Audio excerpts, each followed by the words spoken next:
Repeating Lenin. Slavoj Žižek.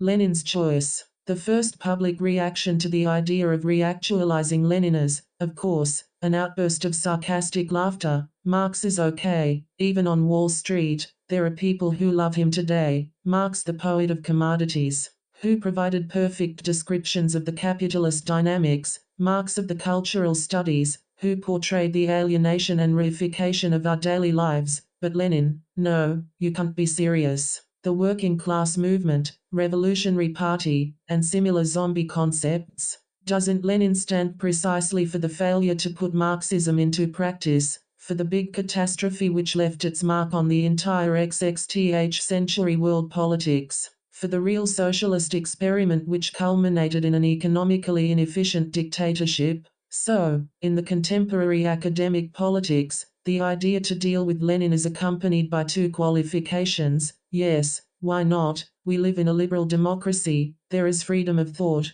However, one should treat Lenin in an objective, critical and scientific way, not in an attitude of nostalgic idolatry, and, furthermore, from the perspective firmly rooted in the democratic political order, within the horizon of human rights. Therein resides the lesson painfully learned through the experience of the XXth century totalitarianisms. What are we to say to this? Again, the problem resides in the implicit qualifications which can be easily discerned by the concrete analysis of the concrete situation, as Lenin himself would have put it. Fidelity to the democratic consensus means the acceptance of the present liberal parliamentary consensus, which precludes any serious questioning of how this liberal democratic order is complicit in the phenomena it officially condemns, and, of course, any serious attempt to imagine a society whose socio-political order would be different. In short, it means, say and write whatever you want, on condition that what you do does not effectively question or disturb the predominant political consensus. So everything is allowed, solicited even, as a critical topic, the prospects of a global ecological catastrophe, violations of human rights, sexism, homophobia, anti-feminism, the growing violence not only in the faraway countries, but also in our megalopolises, the gap between the first and the third world, between the rich and the poor, the shattering impact of the digitalization of our daily lives. There is nothing easier today than to get international, state or corporate funds for a multidisciplinary research into how to fight the new forms of ethnic, religious or sexist violence. The problem is that all this occurs against the background of a fundamental Denkverbot, the prohibition to think. Today's liberal democratic hegemony is sustained by a kind of unwritten Denkverbot similar to the infamous Berufsverbot in Germany of the late 60s. The moment one shows a minimal sign of engaging in political projects that aim to seriously challenge the existing order, the answer is immediately, benevolent as it is, this will necessarily end in a new Gulag, the ideological function of the constant reference to the Holocaust. Gulag and the more recent Third World catastrophes is thus to serve as the support of this Denkverbot by constantly reminding us how things may have been much worse. Just look around and see for yourself what will happen if we follow your radical notions, and it is exactly the same thing that the demand for scientific objectivity means. The moment one seriously questions the existing liberal consensus, one is accused of abandoning scientific objectivity for the outdated ideological positions. This is the point on which one cannot and should not concede. Today, the actual freedom of thought means the freedom to question the predominant liberal democratic post-ideological consensus, or it means nothing.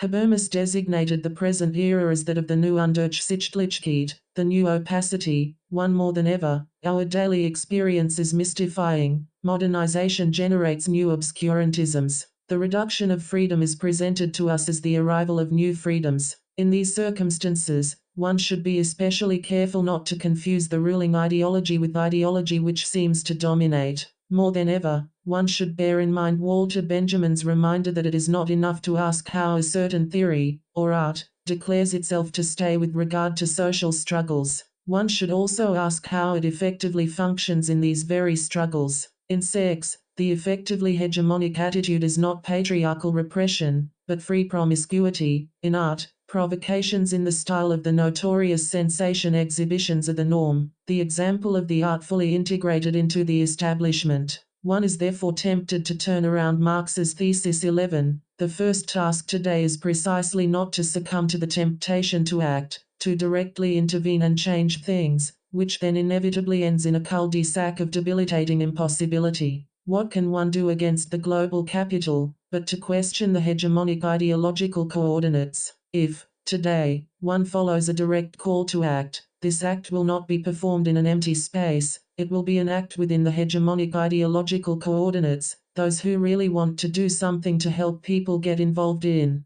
undoubtedly honorable exploits like Médecins Sans Frontières, Greenpeace, feminist and anti-racist campaigns, which are all not only tolerated, but even supported by the media, even if they seemingly enter the economic territory, say, denouncing and boycotting companies which do not respect ecological conditions or which use child labor. They are tolerated and supported as long as they do not get too close to a certain limit. This kind of activity provides the perfect example of interpassivity too, of doing things not to achieve something, but to prevent from something really happening, really changing. All the frenetic humanitarian, politically correct, etc. activity fits the formula of let's go on changing something all the time so that, globally, things will remain the same. Let us take two predominant topics of today's American radical academia, post-colonial and queer, gay, studies. The problem of post-colonialism is undoubtedly crucial, however, post-colonial studies tend to translate it into the multiculturalist problematic of the colonized minorities' right to narrate their victimizing experience of the power mechanisms which repress otherness, so that, at the end of the day, we learn that the root of the post-colonial exploitation is our intolerance towards the other, and, furthermore, that this intolerance itself is rooted in our intolerance towards the stranger in ourselves, in our inability to confront what we repressed in and of ourselves.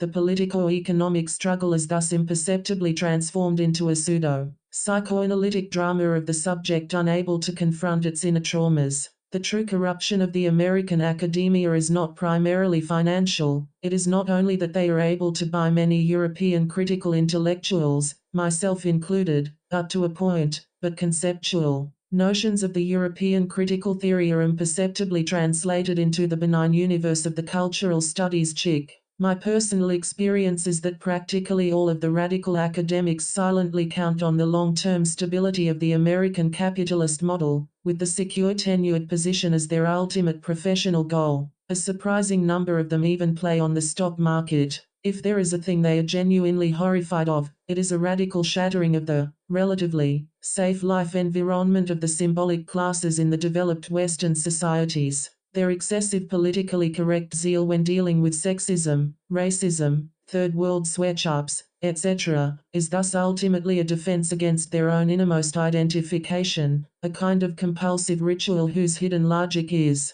let's talk as much as possible about the necessity of a radical change to make it sure that nothing will really change. Symptomatic as here the journal October, when you ask one of the editors to what the title refers, they will half confidentially signal that it is, of course, that October. In this way, one can indulge in the jugonistic analyses of the modern art, with the hidden assurance that one is somehow retaining the link with the radical revolutionary past. With regard to this radical cheek, the first gesture towards the third way ideologists and practitioners should be that of praise. They at least play their game in a straight way, and are honest in their acceptance of the global capitalist coordinates, in contrast to the pseudo-radical academic leftists who adopt towards the third way the attitude of utter disdain, while their own radicality ultimately amounts to an empty gesture which obliges no one to anything determinate. It is true that, today, it is the radical populist right which is usually breaking the, still, predominant liberal democratic consensus,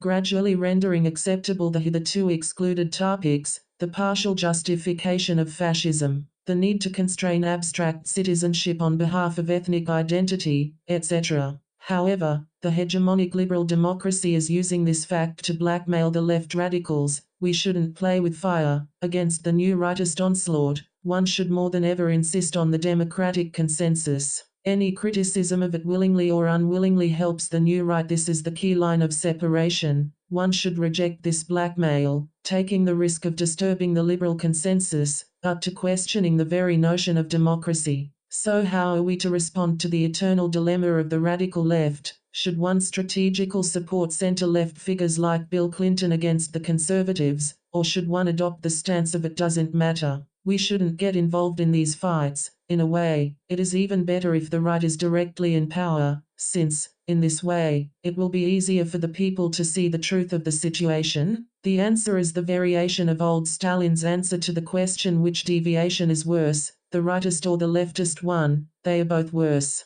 What one should do is to adopt the stance of the proper dialectical paradox. In principle, of course, one should be indifferent towards the struggle between the liberal and conservative pole of today's official politics. However, one can only afford to be indifferent if the liberal option is in power. Otherwise, the price to be paid may appear much too high. Recall the catastrophic consequences of the decision of the German Communist Party in the early 30s not to focus on the struggle against the Nazis, with the justification that the Nazi dictatorship is the last desperate stage of the capitalist domination, which will open eyes to the working class, shattering their belief in the bourgeois democratic institutions. Along these lines, Claude Lefort himself, whom no one can accuse of communist sympathies, recently made a crucial point in his answer to François Furet. Today's liberal consensus is the result of 150 years of the leftist workers' struggle and pressure upon the state. It incorporated demons which were 100 or even less years ago dismissed by liberals as horror. 3 as a proof.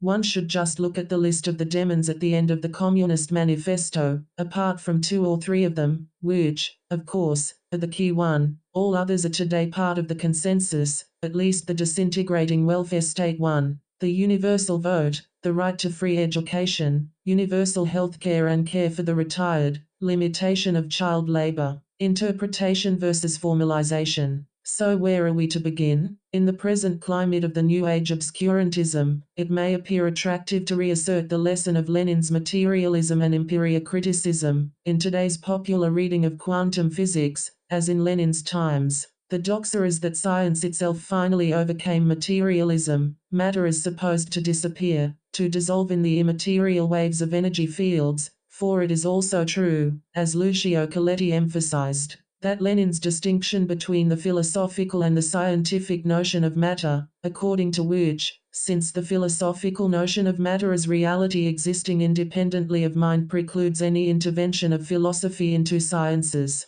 the very notion of dialectics in of nature is thoroughly undermined. However, the however concerns the fact that, in materialism and empiriocriticism, there is no place for dialectics. For Hegel, what are Lenin's basic theses? The rejection to reduce knowledge to phenomenalist or pragmatic instrumentalism, that is, the assertion that, in scientific knowledge, we get to know the way things exist independently of our minds, the infamous theory of reflection, coupled with the insistence of the precarious nature of our knowledge, which is always limited, relative, and reflects external reality only in the infinite process of approximation. Does this not sound familiar? Is this, in the Anglo-Saxon tradition of analytical philosophy, not the basic position of Karl Popper, the archetypal anti-Hegelian? In his short article Lenin and Popper, 5 Coletti recalls how, in a private letter from 1970, first published in Die Zeit, Popper effectively wrote, Lenin's book on empiriocriticism is, in my opinion, truly excellent. 6.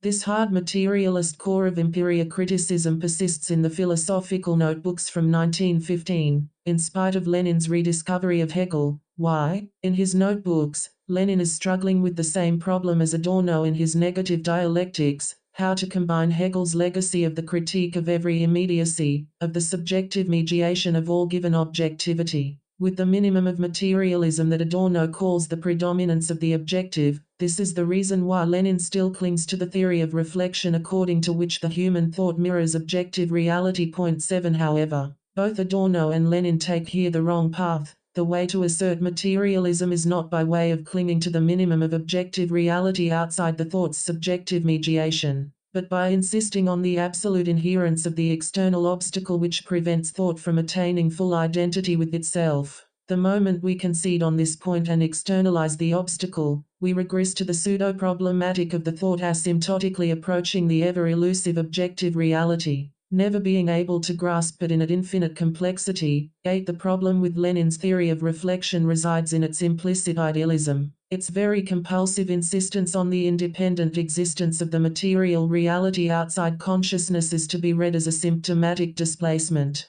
destined to conceal the key fact that the consciousness itself is implicitly posited as external to the reality it reflects, the very metaphor of the infinite approaching to the way things really are, to the objective truth, betrays this idealism. What this metaphor leaves out of consideration is the fact that the partiality, distortion, of the subjective reflection occurs precisely because the subject is included in the process it reflects. Only a consciousness observing the universe from without would see the whole of reality the way it really is. 9. This, of course, in no way entails that the tracing of the difference between idealism and materialism is today not more crucial than ever. One should only proceed in a truly Leninist way, discerning through the concrete analysis of concrete circumstances where this line of separation runs. One is thus tempted to claim that, even within the field of religion, the singular point of the emergence of materialism is signaled by Christ's words on the cross, "Father, why have you forsaken me?" In this moment of total abandonment, the subject experiences and fully assumes the inexistence of the big other. More generally, the line of division is that between the idealist Socratic Gnostic tradition claiming that the truth is within us, just to be discovered through an inner journey, and the Judeo-Christian materialist notion that truth can only emerge from an external traumatic encounter which shatters the subject's balance. Truth requires an effort in which we have to fight our spontaneous tendency. And what if we were to connect this notion of the truth emerging from an external encounter with the famous Lenin's notion, from what is to be done, of how the working class cannot achieve its adequate class consciousness spontaneously, through its own organic development, that is, of how this truth has to be introduced into it from outside, by the party intellectuals? In quoting Kautsky at this place, Lenin makes a significant change in his paraphrase, while Kautsky speaks of how the non-working class intellectuals, who are outside the class struggle, should introduce science, providing objective knowledge of history, to the working class. Lenin speaks of consciousness which should be introduced from outside by intellectuals who are outside the economic struggle, not outside the class struggle. Here is the passage from Kautsky which Lenin quotes approvingly.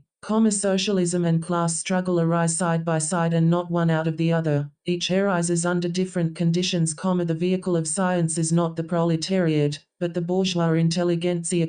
Thus, socialist consciousness is something introduced into the proletarian class struggle from without and not something that arose within it spontaneously. 10. And here is Lenin's paraphrase of it, all worship of the spontaneity of the working class movement, all belittling of the role of the conscious element, of the role of social democracy, means, quite independently of whether he who belittles that role desires it or not, a strengthening of the influence of bourgeois ideology upon workers. The only choices, either bourgeois or socialist ideology. There is no middle course. The spontaneous development of the working class movement leads to its subordination to bourgeois ideology. For the spontaneous working class movement is trade unionism. 11. It may sound the same, but it's not. In Kautsky, there is no space for politics proper, just the combination of the social, working class and its struggle, from which intellectuals are implicitly excluded, and the pure neutral classless, asubjective, knowledge of these intellectuals. In Lenin, on the contrary, intellectuals themselves are caught in the conflict of ideologies, that is the ideological class struggle, which is unsurpassable. It was already Marx who made this point. From his youth, when he dreamed of the unity of German idealist philosophy and the French revolutionary masses, to his insistence, in late years, that the leadership of the International should under no conditions be left to the English workers. Although the most numerous and best organized, they, in contrast to German workers, lacked theoretical stringency. The key question thus concerns the exact status of this externality. Is it simply the externality of an impartial objective scientist who, after studying history and establishing that, in the long run, the working class has a great future ahead, decides to join the winning side? So when Lenin says the theory of Marx is all-powerful, because it is true, everything depends on how we understand truth here. Is it a neutral objective knowledge, or the truth of an engaged subject? Lenin's wager, today, in our era of postmodern relativism, more actual than ever, is that universal truth and partisanship,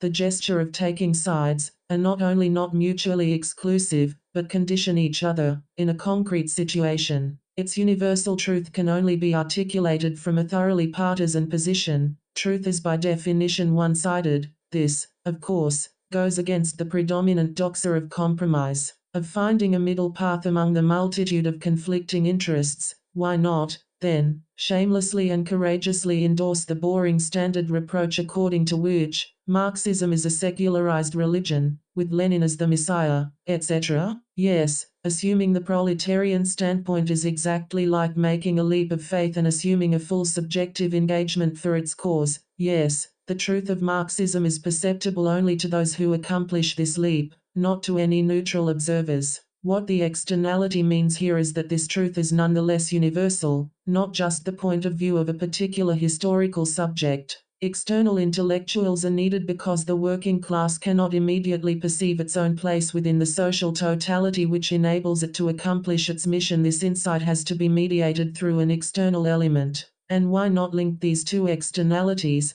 that of the traumatic experience of the divine real, and that of the party, to the third one, that of the analyst in the psychoanalytic cure? In all three cases, we are dealing with the same impossibility which bears witness to a materialist obstacle. It is not possible for the believer to discover God in himself, through self-immersion, by spontaneously realizing its own self. God must intervene from outside, disturbing our balance. It is not possible for the working class to actualize spontaneously its historical mission. The party must intervene from outside, shaking it out of its self-indulgent spontaneity. It is not possible for the patient analyst to analyze himself. In contrast to the Gnostic self-immersion, in psychoanalysis, there is no self-analysis proper. Analysis is only possible if a foreign kernel which gives body to the object, cause of the subject's desire. Why, then, this impossibility? Precisely because neither of the three subjects,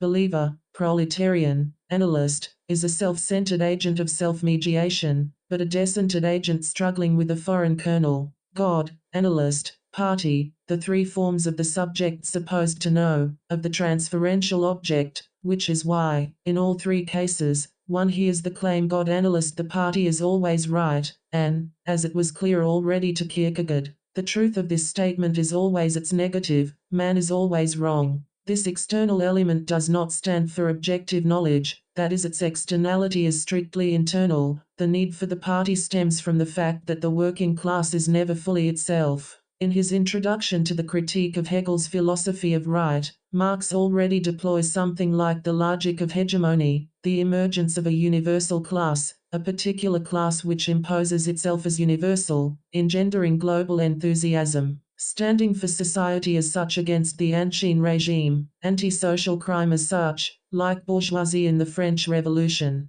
After follows the disillusion so sarcastically described by Marx. The day after, the gap between universal and particular becomes visible again. Capitalist vulgar profit as the actuality of universal freedom, etc. For Marx, of course, the only universal class whose singularity, exclusion from society of property, guarantees its actual universality, is the proletariat. This is what Ernesto Laclau rejects in his logic of hegemony. For Laclau, the short circuit between the universal and the particular is always illusory, temporary, a kind of transcendental paralogism. 12. However, is Marx's proletariat really the negative of positive full essential humanity, or only the gap of universality as such, irrecoverable in any positivity? 13. In Alain Badiou's terms, proletariat is not another particular class, but a singularity of the social structure, and as such the universal class, the non-class among the classes.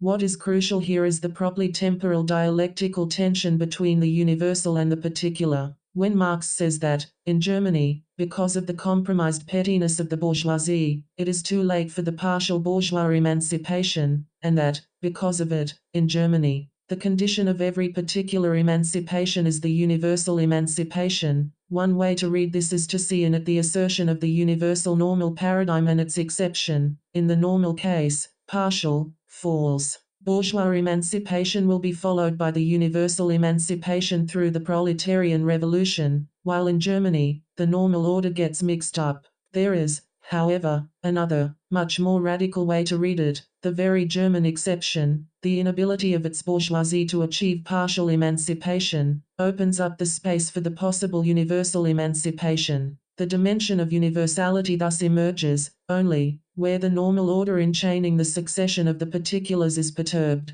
Because of this, there is no normal revolution. Each revolutionary explosion is grounded in an exception. In a short circuit of too late and too early, the French Revolution occurred because France was not able to follow the normal English path of capitalist development. The very normal English path resulted in the unnatural division of labor between the capitalists who hold socio-economic power and the aristocracy to which was left the political power. One can also make the same point in the terms of the opposition between interpretation and formalization. 14. The external agent, party, God, analyst, is not the one who understands us better than ourselves, who can provide the true interpretation of what our acts and statements mean. It rather stands for the form of our activity. Say, Marx's deployment of the commodity form in the Chapter 1 of Capital is not a narrative, a Vorstellung, but a Darstellung. The deployment of the inner structure of the universe of merchandises, the narrative is, on the contrary,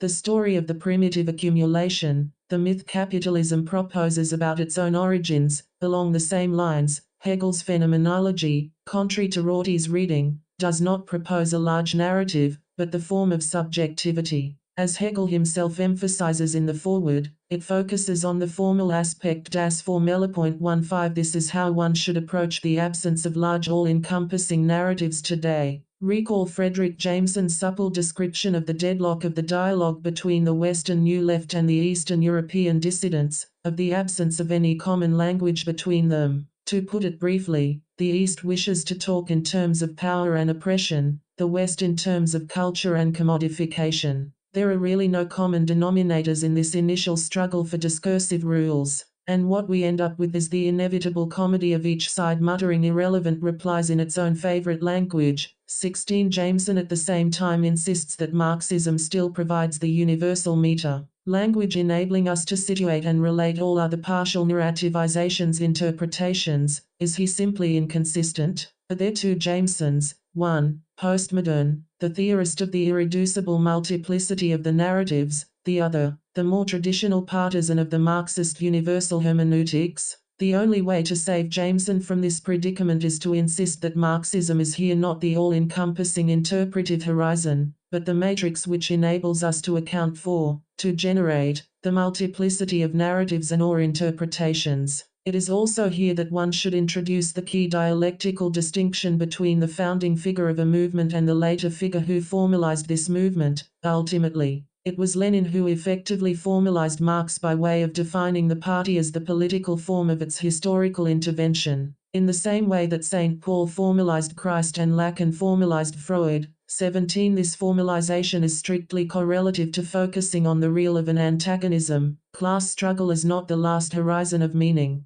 the last signified of all social phenomena, but the formal generative matrix of the different ideological horizons of understanding. That is to say, one should not confuse this properly dialectical notion of form with the liberal multiculturalist notion of form as the neutral framework of the multitude of narratives, not only literature, but also politics, religion, science. They are all different narratives, stories we are telling ourselves about ourselves, and the ultimate goal of ethics is to guarantee the neutral space in which this multitude of narratives can peacefully coexist, in which everyone, from ethnic to sexual minorities, will have the right and possibility to tell his story. The properly dialectical notion of form signals precisely the impossibility of this liberal notion of form. Form has nothing to do with formalism, with the idea of a neutral form, independent of its contingent particular content. It rather stands for the traumatic kernel of the real, for the antagonism, which colors the entire field in question. In this precise sense,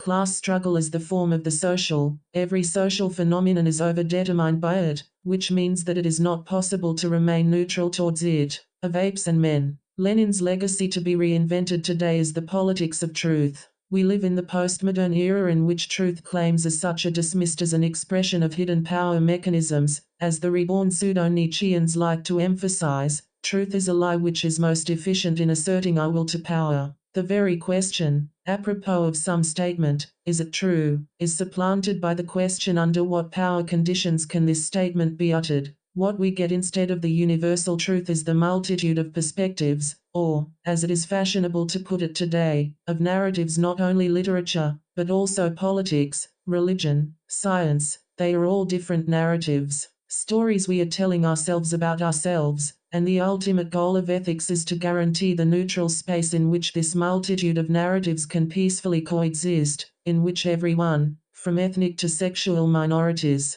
will have the right and possibility to tell his story. The two philosophers of today's global capitalism are the two great left liberal progressives, Richard Rorty and Peter Singer, honest in their consequent stance. Rorty defines the basic coordinates, the fundamental dimension of a human being is the ability to suffer, to experience pain and humiliation. Consequently, since humans are symbolic animals, the fundamental right is the right to narrate one's experience of suffering and humiliation. 18. Singer then provides the Darwinian background. 19. Singer, usually designated as a social Darwinist with a collectivist socialist face, starts innocently enough, trying to argue that people will be happier if they lead lives committed to ethics. The life spent trying to help others and reduce suffering is really the most moral and fulfilling one. He radicalizes and actualizes Jeremiah Bentham, the father of utilitarianism. The ultimate ethical criterion is not the dignity, rationality, soul of man, but the ability to suffer, to experience pain, which man shares with animals.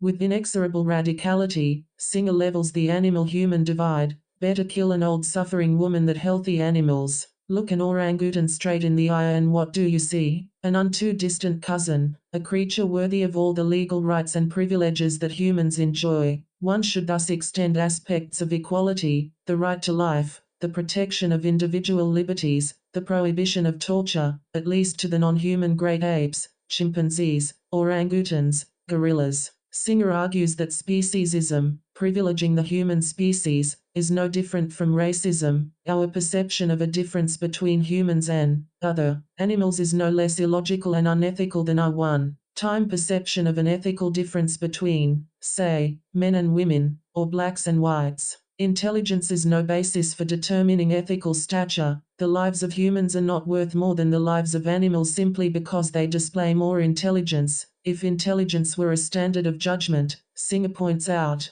we could perform medical experiments on the mentally retarded with moral impunity. Ultimately, all things being equal, an animal has as much interest in living as a human. Therefore, all things being equal, medical experimentation on animals is immoral. Those who advocate such experiments claim that sacrificing the lives of 20 animals will save millions of human lives. However, what about sacrificing 20 humans to save millions of animals? As Singer's critics like to point out, the horrifying extension of this principle is that the interests of 20 people outweighs the interests of one, which gives the green light to all sorts of human rights abuses. Consequently, Singer argues that we can no longer rely on traditional ethics for answers to the dilemmas which our constellation imposes on ourselves. He proposes a new ethics meant to protect the quality, not the sanctity, of human life. As sharp boundaries disappear between life and death, between humans and animals, this new ethics casts doubt on the morality of animal research, while offering a sympathetic assessment of infanticide.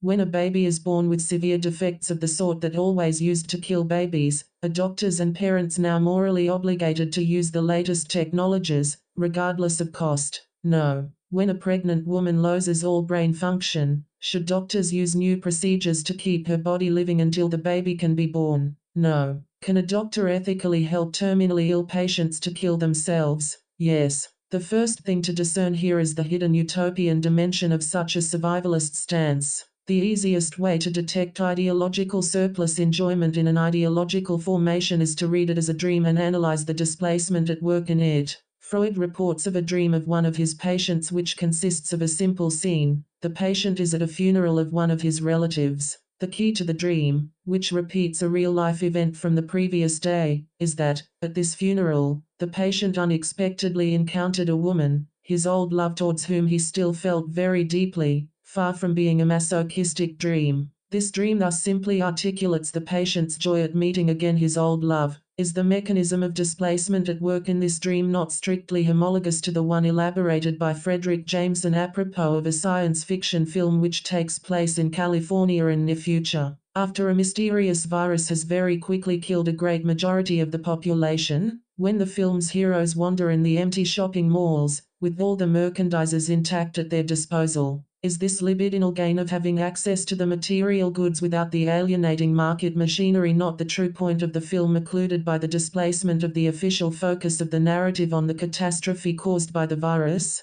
At an even more elementary level, is not one of the commonplaces of the sci-fi theory that the true point of the novels or movies about a global catastrophe resides in the sudden reassertion of social solidarity and the spirit of collaboration among the survivors? It is as if, in our society, global catastrophe is the price one has to pay for gaining access to solidary collaboration. When my son was a small boy, his most cherished personal possession was a special large survival knife whose handle contained a compass, a sack of powder to disinfect water, a fishing hook and line, and other similar items, totally useless in our social reality, but perfectly fitting the survivalist fantasy of finding oneself alone in wild nature. It is this same fantasy which, perhaps, give the clue to the success of Joshua Pivens and David Borjanich's surprise bestseller The Worst Case Scenario Survival Handbook. 20 Suffice it to mention two supreme examples from it. What to do if an alligator has its jaws closed on your limb? Answer: you should tap or punch it on the snout,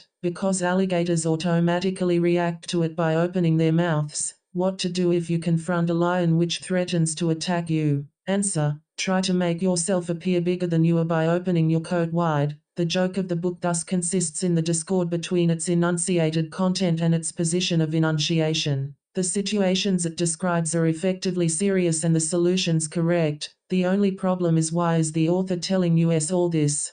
WHO needs this advice. The underlying irony is that, in our individualistic competitive society, the most useless advice concerns survival in extreme physical situations. What one effectively needs is the very opposite. The Dale Carnegie type of books which tell us how to win over, manipulate, other people. The situations rendered in the worst-case scenario lack any symbolic dimension. They reduce us to pure survival machines. In short, the worst-case scenario became a bestseller for the very same reason Sebastian Junger's The Perfect Storm, the story, and the movie, about the struggle for survival of a fishing vessel caught in the storm of the century east of the Canadian coast in 1991, became one. They both stage the fantasy of the pure encounter with a natural threat in which the socio-symbolic dimension is suspended. In a way, The Perfect Storm even provides the secret utopian background of the worst-case scenario. It is only in such extreme situations that an authentic intersubjective community, held together by solidarity, can emerge. Let us not forget that The Perfect Storm is ultimately the book about the solidarity of a small working-class collective. The humorous appeal of the worst-case scenario can thus be read as bearing witness to our utter alienation from nature, exemplified by the shortage of contact with real-life dangers. We all know the standard pragmatic utilitarian criticism of the abstract humanist education. Who needs philosophy? Latin quotes, classic literature. One should rather learn how to act and produce in real life. Well, in the worst-case scenario, we get such real-life lessons, with the result that they uncannily resemble the useless classic humanist education. Recall the proverbial scenes of the drilling of young pupils, boring them to death by making them mechanically repeat some formulas, like the declination of the Latin verbs. The worst case scenario counterpoint to it would have been the scene of forcing the small children in the elementary school to learn by heart the answers to the predicaments this book describes by repeating them mechanically after the teacher. When the alligator bites your leg, you punch him on the nose with your hand. When the lion confronts you, you open your coat wide. 21. So, back to Singer. One cannot dismiss him as a monstrous exaggeration. What Adorno said about psychoanalysis, its truth resides in its very exaggerations. 22 fully holds for Singer. He is so traumatic and intolerable because his scandalous exaggerations directly renders visible the truth of the so-called postmodern ethics. Is effectively not the ultimate horizon of the postmodern identity politics Darwinian, defending the right of some particular species of the humankind within the panoply of their proliferating multitude, gays with AIDS, black single mothers? The very opposition between conservative and progressive politics can be conceived of in the terms of Darwinism. Ultimately, conservatives defend the right of those with might. Their very success proves that they won in the struggle for survival. While progressives advocate the protection of endangered human species, that is, of those losing the struggle for survival. 23. One of the divisions in the chapter on reason in Hegel's Phenomenology of Spirit speaks about das geistige Tierreich, the spiritual animal kingdom, the social world which lacks any spiritual substance, so that, in it, individuals effectively interact as intelligent animals. They use reason, but only in order to assert their individual interests, to manipulate others into serving their own pleasures. 24 is not a world in which the highest rights are human rights, precisely such a spiritual animal kingdom, a universe. There is, however, a price to be paid for such liberation. In such a universe, human rights ultimately function as animal rights. This, then, is the ultimate truth of Singer. Our universe of human right is the universe of animal rights. The obvious counter-argument is here: so what? Why should we not reduce humankind to its proper place, that of one of the animal species? What gets lost in this reduction? Jacques-Alain Miller, the main pupil of Jacques Lacan, once commented an uncanny laboratory experiment with rats. 25, in a labyrinthine setup, a desired object, a piece of good food or a sexual partner, is first made easily accessible to a rat. Then, the setup is changed in such a way that the rat sees and thereby knows where the desired object is, but cannot gain access to it. In exchange for it, as a kind of consolation prize, a series of similar objects of inferior value is made easily accessible. How does the rat react to it? For some time, it tries to find its way to the true object. Then, upon ascertaining that this object is definitely out of reach, the rat will renounce it and put up with some of the inferior substitute objects. In short, it will act as a rational subject of utilitarianism. It is only now, however, that the true experiment begins. The scientists performed a surgical operation on the rat, messing about with its brain, doing things to it with laser beams about which, as Miller put it delicately, it is better to know nothing. So what happened when the operated rat was again let loose in the labyrinth, the one in which the true object is inaccessible? The rat insisted. It never became fully reconciled with the loss of the true object and resigned itself to one of the inferior substitutes, but repeatedly returned to it, attempted to reach it. In short, the rat in a sense was humanized. It assumed the tragic human relationship towards the unattainable absolute object which, on account of its very inaccessibility, forever captivates our desire. On the other hand, it is this very conservative fixation that pushes man to continuing renovation, since he never can fully integrate this excess into his life process. So we can see why did Freud use the term Todestrieb. The lesson of psychoanalysis is that humans are not simply alive. On the top of it, they are possessed by a strange drive to enjoy life in excess of the ordinary run of things. And death stands simply and precisely for the dimension beyond ordinary biological life. This, then, is what gets lost in Singer's geistige Tierreich, the thing, something to which we are unconditionally attached irrespective of its positive qualities. In Singer's universe, there is a place for mad cows, but no place for an Indian sacred cow. In other words, what gets lost here is simply the dimension of truth, not objective truth as the notion of reality from a point of view which somehow floats above the multitude of particular narratives, but truth as the singular universal. When Lenin said the theory of Marx is all-powerful, because it is true, everything depends on how we understand truth here. Is it a neutral objective knowledge, or the truth of an engaged subject? Lenin's wager, today, in our era of postmodern relativism, more actual than ever, is that universal truth and partisanship, the gesture of taking sides, are not only not mutually exclusive, but condition each other. In a concrete situation, its universal truth can only be articulated from a thoroughly partisan position. Truth is by definition one-sided. This, of course, goes against the predominant doxa of compromise, of finding a middle path among the multitude of conflicting interests. If one does not specify the criteria of the different, alternate, narrativization, then this endeavor courts the danger of endorsing, in the politically correct mood,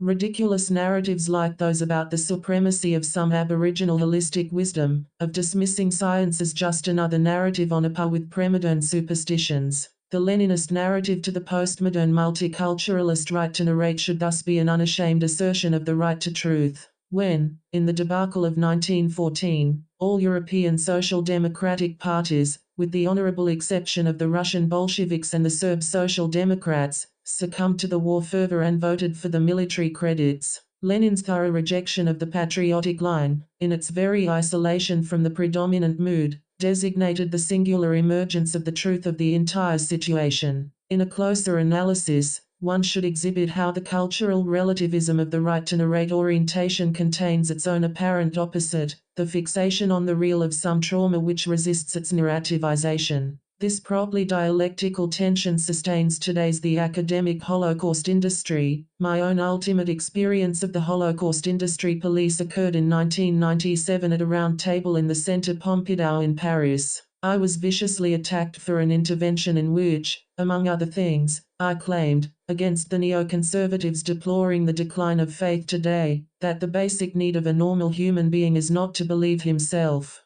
but to have another subject who will believe for him, at his place. The reaction of one of the distinguished participants was that, by claiming this, I am ultimately endorsing the Holocaust revisionism, justifying the claim that, since everything is a discursive construct, this includes also the Holocaust, so it is meaningless to search for what really happened there. Apart from displaying a hypocritical paranoia, my critic was doubly wrong. First, the Holocaust revisionists, to my knowledge, never argue in the terms of the postmodern discursive constructionism, but in the terms of very empirical factual analysis. Their claims range from the fact that there is no written document in which Hitler would have ordered the Holocaust, to the weird mathematics of taking into account the number of gas ovens in Auschwitz. It was not possible to burn so many corpses. Furthermore, not only is the postmodern logic of everything as a discursive construction, there are no direct firm facts never used to deflate the Holocaust. In a paradox worth noting, it is precisely the postmodern discursive constructionists, like Lyotard, who tend to elevate the Holocaust into the supreme ineffable metaphysical evil. The Holocaust serves them as the untouchable sacred real, as the negative of the contingent language games. 26. The problem with those who perceive every comparison between the Holocaust and other concentration camps and mass political crimes as an inadmissible relativization of the Holocaust, is that they miss the point and display their own doubt. Yes, the Holocaust was unique, but the only way to establish this uniqueness is to compare it with other similar phenomena and thus demonstrate the limit of this comparison. If one does not risk this comparison, if one prohibits it, one gets caught in the Wittgensteinian paradox of prohibiting to speak about that about which we cannot speak. If we stick to the prohibition of the comparison, the gnawing suspicion emerges that, if we were to be allowed to compare the Holocaust with other similar crimes, it would be deprived of its uniqueness. Lenin is a listener of Schubert. So how can the reference to Lenin deliver us from this stuff predicament? Some libertarian leftists want to redeem, partially, at least, Lenin by opposing the bad Jacobin elitist Lenin of what is to be done, relying on the party as the professional intellectual elite which enlightens the working class from outside, and the good Lenin of state and revolution, who envisioned the prospect of abolishing the state, of the broad masses directly taking into their hands the administration of the public affairs. However, this opposition has its limits. The key premise of state and revolution is that one cannot fully democratize the state. That state as such, in its very notion, is a dictatorship of one class over another. The logical conclusion from this premise is that, insofar as we still dwell within the domain of the state, we are legitimized to exercise full violent terror, since, within this domain, every democracy is a fake. So, since state is an instrument of oppression, it is not worth trying to improve its apparatuses, the protection of the legal order, elections, laws guaranteeing personal freedoms. All this becomes irrelevant. The moment of truth in this reproach is that one cannot separate the unique constellation which enabled the revolutionary takeover in October 1917 from its later Stalinist turn, the very constellation that rendered the revolution possible.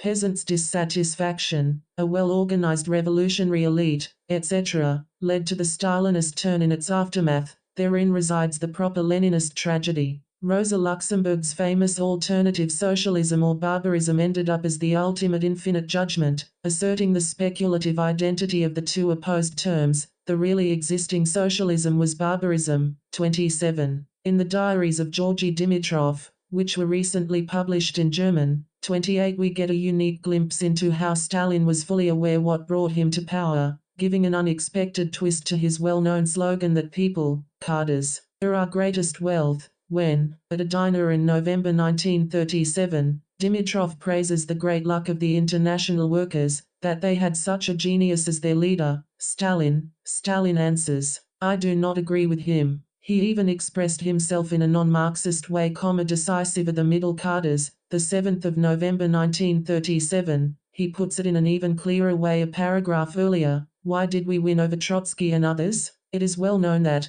after Lenin, Trotsky was the most popular in our land, but we had the support of the middle cadres, and they explained our grasp of the situation to the masses. Trotsky did not pay any attention to these cadres. Here Stalin spells out the secret of his rise to power. As a rather anonymous general secretary, he nominated tens of thousands of cadres who owed their rise to him. This is why Stalin did not yet want Lenin dead in the early 1922, rejecting his demand to be given poison to end his life after the debilitating stroke. If Lenin were to die already in early 1922, the question of succession would not yet be resolved in Stalin's favor, since Stalin as the general secretary did not yet penetrate enough the party apparatus with his appointees. He needed another year or two, so that, when Lenin effectively dies, he could count on the support of thousands of mid-level cadres nominated by him to win over the big old names of the Bolshevik aristocracy. Here are some details of the daily life of Lenin and the Bolsheviks in 1917 and the following years, which, in their very triviality, render palpable the gap from the Stalinist nomenclatura.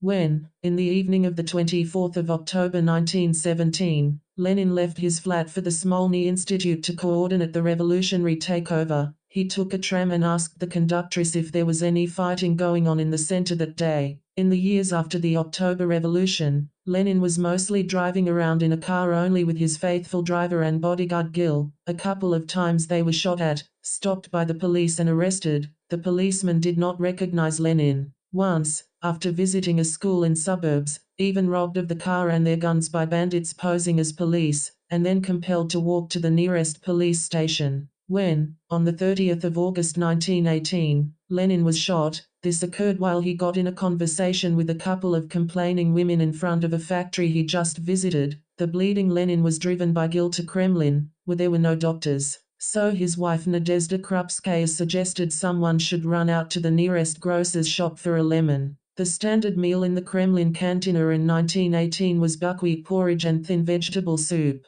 So much about the privileges of nomenclatura. Lenin's slanderers like to evoke his famous paranoiac reaction at listening to Beethoven's Appassionata. He first started to cry, then claimed that a revolutionary cannot afford to let himself go to such sentiments, because they make him too weak, wanting to pat the enemies instead of mercilessly fighting them, as the proof of his cold self-control and cruelty. However, even at its own terms, is this accident effectively an argument against Lenin? Does it not rather bear witness to an extreme sensitivity for music that needs to be kept in check in order to continue the political struggle? Who of today's cynical politicians still displays even a trace of such a sensitivity? Is not Lenin here at the very opposite of the high-ranked Nazis who, without any difficulty, combined such a sensitivity with the extreme cruelty in taking political decisions? Suffice it to recall Heydrich, the Holocaust architect, who, after a hard day's work, always found time to play with his comrades Beethoven's string quartets. Is not the proof of Lenin's humanity that, in contrast to this supreme barbarism, which resides in the very unproblematic unity of high culture and political barbarism, he was still extremely sensitive to the irreducible antagonism between art and power struggle. Furthermore, one is tempted to develop a Leninist theory of this high-cultured barbarism. Hans Hotter's outstanding 1942 recording of Schubert's Winterreise seems to call for an intentionally anachronistic reading. It is easy to imagine German officers and soldiers listening to this recording in the Stalingrad trenches in the cold winter of 42/43. Does the topic of Winterreise not evoke a unique consonance with the historical moment? Was not the whole campaign to Stalingrad a gigantic Winterreise, where each German soldier can say for himself the very first lines of the cycle, "I came here a stranger, as a stranger I depart"? Do the following lines not render their basic experience? Now the world is so gloomy, the road shrouded in snow, I cannot choose the time to begin my journey, must find my own way in this darkness. Here we have the endless meaningless march. It burns under both my feet. Even though I walk on ice and snow, I don't want to catch my breath until I can no longer see the skies. The dream of returning home in the spring. I dreamed of many colored flowers, the way they bloom in May. I dreamed of green meadows, of merry bird calls, the nervous waiting for the post. From the high road a post horn sounds. Why do you leap so high? My heart, the shock of the morning artillery attack. The cloud tatters flutter around in weary strife and fiery red flames dart around among them. Utterly exhausted, the soldiers are refused even the solace of death. I'm tired enough to drop, have taken mortal hurt. Oh, merciless in, you turn me away. Well, onward then, still further, my loyal walking staff. What can one do in such a desperate situation, but to go on with heroic persistence, closing one's ears to the complaint of the heart, assuming the heavy burden of fate in a world deserted by gods.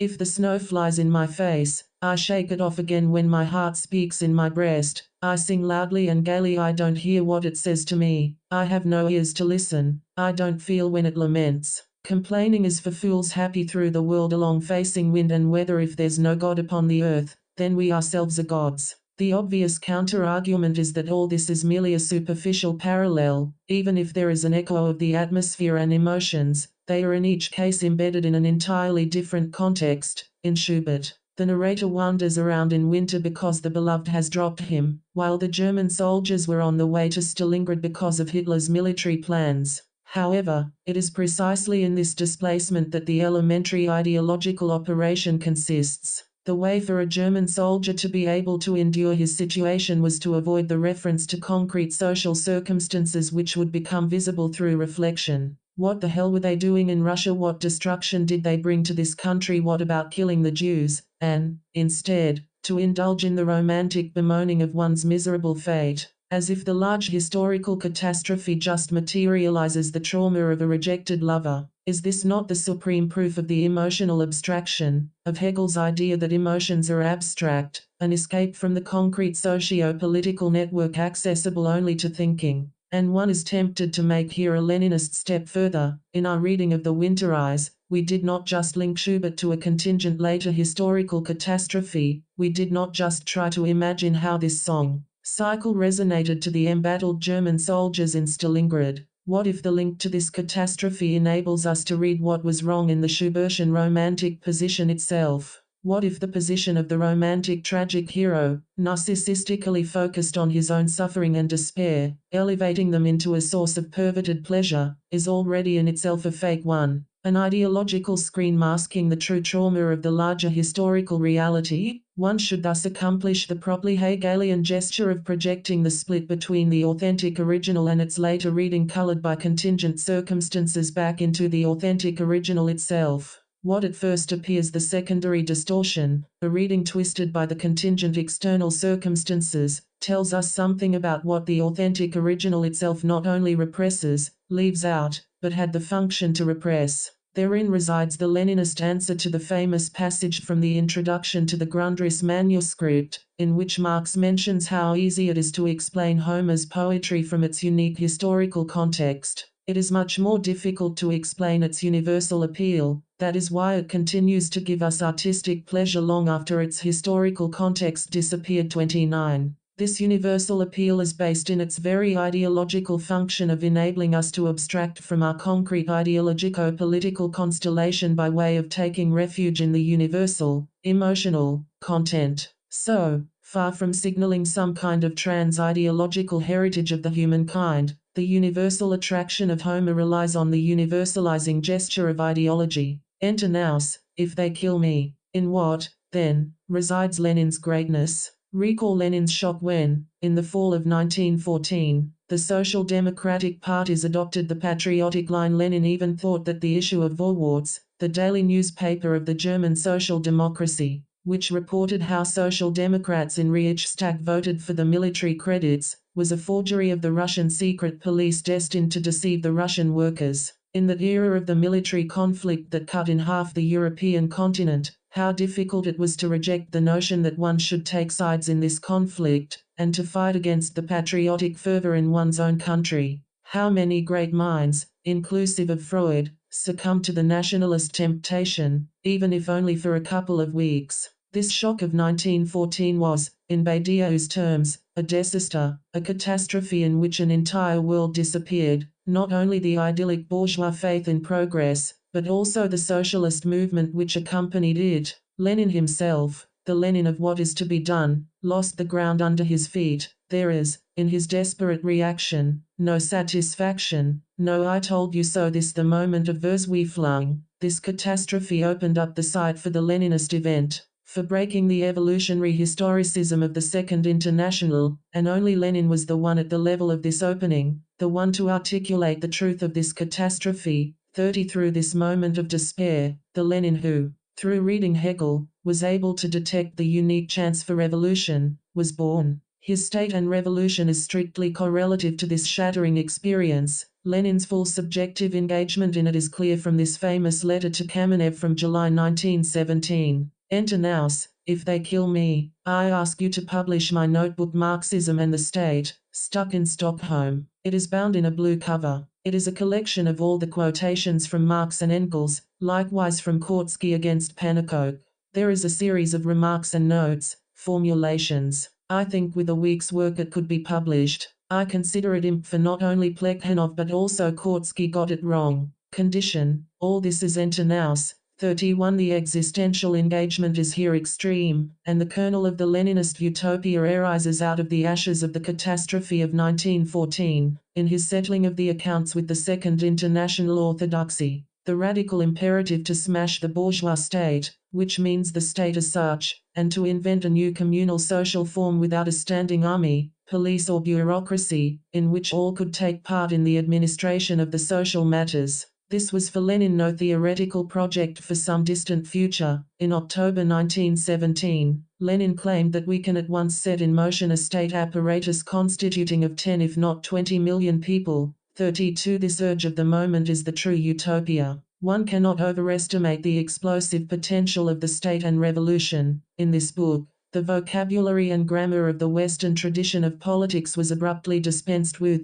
33 What then followed can be called, borrowing the title of Althusser's text on Machiavelli, La Solitude de Lenin, the time when he basically stood alone, struggling against the current in his own party. When, in his April theses from 1917, Lenin discerned the Augenblick, the unique chance for a revolution, his proposals were first met with stupor or contempt by a large majority of his party colleagues. Within the Bolshevik Party, no prominent leader supported his call to revolution, and Pravda took the extraordinary step of dissociating the party, and the editorial board as a whole, from Lenin's April theses. Far from being an opportunist flattering and exploiting the prevailing mood of the populace, Lenin's views were highly idiosyncratic. Bogdanov characterized April theses as the delirium of a madman. 34 And Nadezhda Krupskaya herself concluded that I am afraid it looks as if Lenin has gone crazy. 35 Lenin is not the nostalgic name for old dogmatic certainty. Quite on the contrary, to put it in Kierkegaard's terms, the Lenin which we want to retrieve is the Lenin in becoming. The Lenin whose fundamental experience was that of being thrown into a catastrophic new constellation in which old coordinates proved useless, and who was thus compelled to reinvent Marxism. Recall his acerb remark apropos of some new problem. About this, Marx and Engels said not a word. The idea is not to return to Lenin, but to repeat him in the Kierkegaardian sense, to retrieve the same impulse in today's constellation. The return to Lenin aims neither at nostalgically reenacting the good old revolutionary times, nor at the opportunistic pragmatic adjustment of the old program to new conditions, but at repeating, in the present worldwide conditions,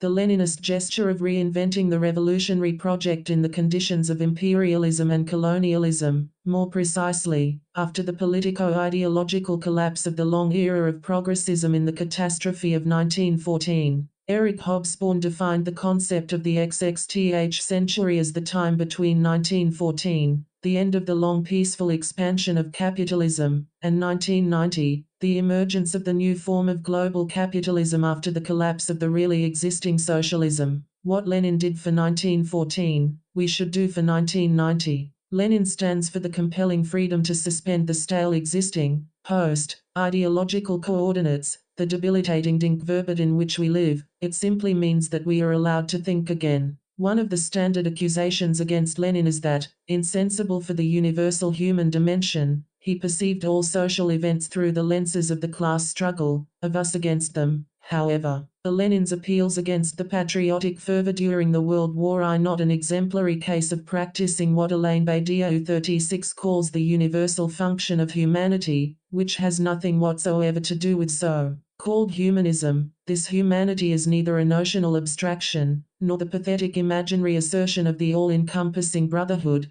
but a universal function which actualizes itself in unique ecstatic experiences, like those of the soldiers from the opposite trenches starting to fraternize. In Jaroslav Hasek's legendary comical novel The Good Soldier Shwezh, the adventures of an ordinary Czech soldier who undermines the ruling order by simply following orders too literally, Shwezh finds himself at the frontline trenches in Galicia, where the Austrian army is confronting the Russians. When Austrian soldiers start to shoot, the desperate Shwezh runs into the no-man's land in front of their trenches, waving desperately his hands and shouting, "Don't shoot. There are men on the other side." This is what Lenin was aiming at in his call to the tired peasants and other working masses in the summer of 1917 to stop fighting, dismissed as part of a ruthless strategy to win popular support and thus gain power, even if it meant the military defeat of one's own country. Recall the standard argument that, when, in the spring of 1917, Lenin was allowed by the German state to pass on a sealed train through Germany on his way from Switzerland to Sweden, Finland and then Russia, he was de facto functioning as a German agent.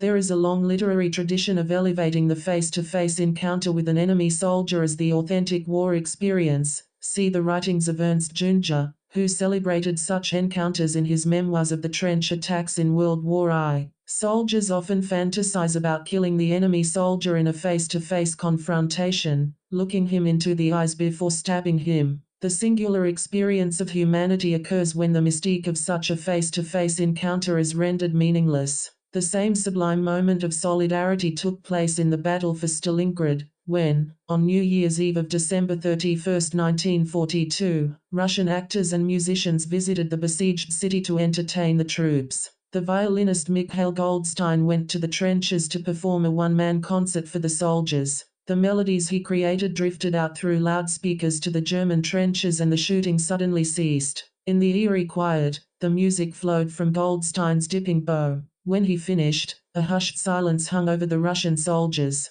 From another loudspeaker, in German territory, a voice broke the spell. In halting Russian it pleaded, "Play some more Bach."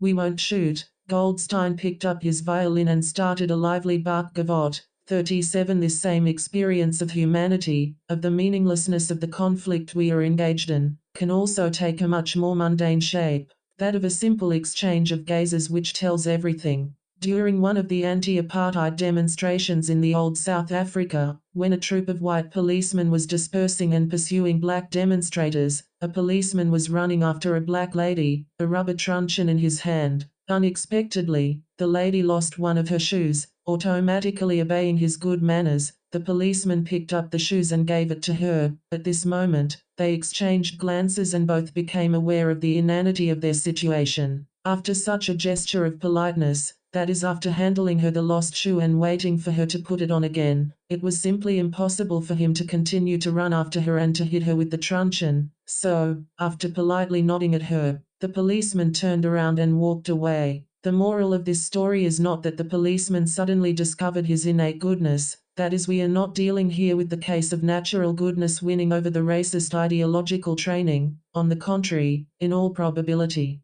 the policeman was, as to his psychological stance, a standard racist. What triumphed here was simply his superficial training in politeness. When the policeman stretched his hand in order to pass the shoe, this gesture was more than a moment of physical contact. The white policeman and the black lady literally lived in two different socio-symbolic universes with no direct communication possible. For each of the two, the barrier which separated the two universes was for a brief moment suspended, and it was as if a hand from another, spectral, universe reached into one's ordinary reality. The situation is similar to the scene in one of the early Joan Crawford films, Possessed from 1930, in which she plays a poor small-town girl who, on her way home, has to stop before the rails since a train is passing slowly through the small town. Through the wagon's windows, she observes the wealthy life going on inside, a cook preparing an exquisite meal, a couple dancing. It is as if she found herself in a cinema theatre, a spectator confronted with scenes of the life she longs for, scenes which are close, but nonetheless simultaneously somewhat ethereal, spectral, threatening to dissolve at any moment. And then, a true miracle occurs. When the train stops for a brief moment, an elder kind gentleman is standing on the observation platform immediately in front of the girl, with his hand holding a glass with a drink stretching outwards. From the phantasmatic reality of the train to the everyday reality of the girl, and engages in a friendly conversation with her, are magical moments when the dream itself seems to intervene into our daily reality. The effect of this last shot resides in the way everyday reality itself, the scene of a train passing by an ordinary working girl, acquires the magic dimension of the poor girl encountering her dream. And it is against the background of this scene that one should interpret the eerie event which took place on the evening of November 7, 1942, when, in his special train rolling through Thuringia, Hitler was discussing the day's major news with several aides in the dining car. Since Allied air raids had damaged the tracks, the train frequently slowed its passage. While dinner was served on exquisite china, the train stopped once more at a siding. A few feet away, a hospital train marked time, and from their tiered cots, wounded soldiers peered into the blazing light of the dining room where Hitler was immersed in conversation. Suddenly he looked up at the awed faces staring in at him. In great anger he ordered the curtains drawn, plunging his wounded warriors back into the darkness of their own bleak world. 38 The miracle of this scene is redoubled. On each side, they experienced what they saw through the window. Frame as a phantasmatic apparition. For Hitler, it was a nightmarish view of the results of his military adventure. For the soldiers, it was the unexpected encounter with the leader himself. The true miracle would have been here if a hand were to stretch through the window, say, Hitler reaching over to a wounded soldier. But, of course, it was precisely such an encounter, such an intrusion into his reality, that Hitler dreaded. So, instead of stretching his hand, he in panic ordered the curtains drawn. A cyberspace Lenin? So what are we to say to the standard reproach of extremism? Lenin's critique of the leftism as the child illness of the communism is more than actual in the last decades, in which left often succumbed to the terrorist temptation. Political extremism or excessive radicalism should always be read as a phenomenon of ideologico-political displacement, as an index of its opposite, of a limitation, of a refusal effectively to go to the end.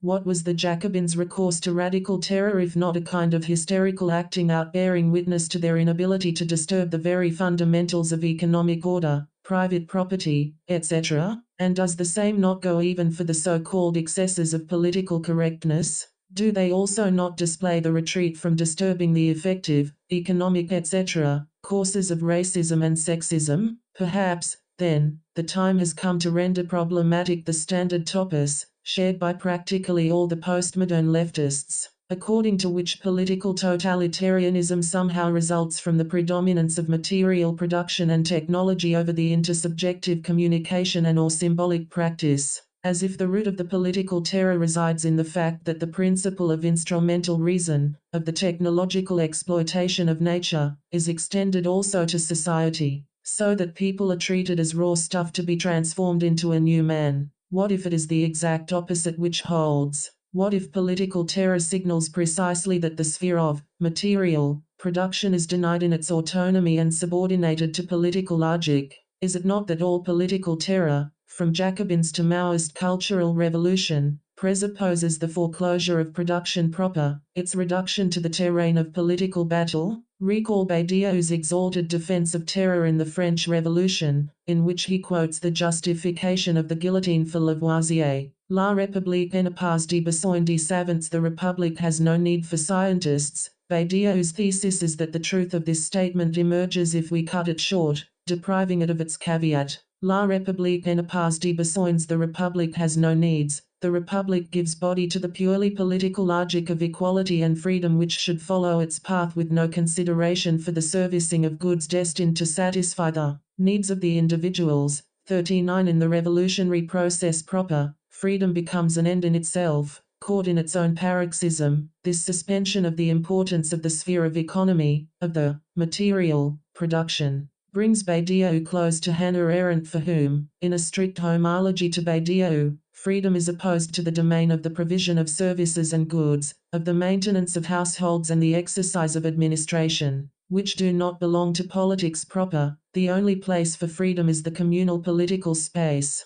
In this precise sense, Badiou's, and Sylvain Lazarus' 40, plea for the reappraisal of Lenin is more ambiguous than it may appear. What it effectively amounts to is nothing less than the abandonment of Marx's key insight into how the political struggle is a spectacle which, in order to be deciphered, has to be referred to the sphere of economics. If Marxism had any analytical value for political theory, was it not in the insistence that the problem of freedom was contained in the social relations implicitly declared unpolitical, that is, naturalized, in Liberal Discourse 41? No wonder that the Lenin Badiou and Lazarus prefer as the Lenin of what is to be done, the Lenin who, in his thesis that the socialist revolutionary consciousness has to be brought from without to the working class, breaks with Marx's alleged economism and asserts the autonomy of the political, not the Lenin of the state and revolution, fascinated by the modern centralized industry, imagining the depoliticized ways to reorganize economy and the state apparatus.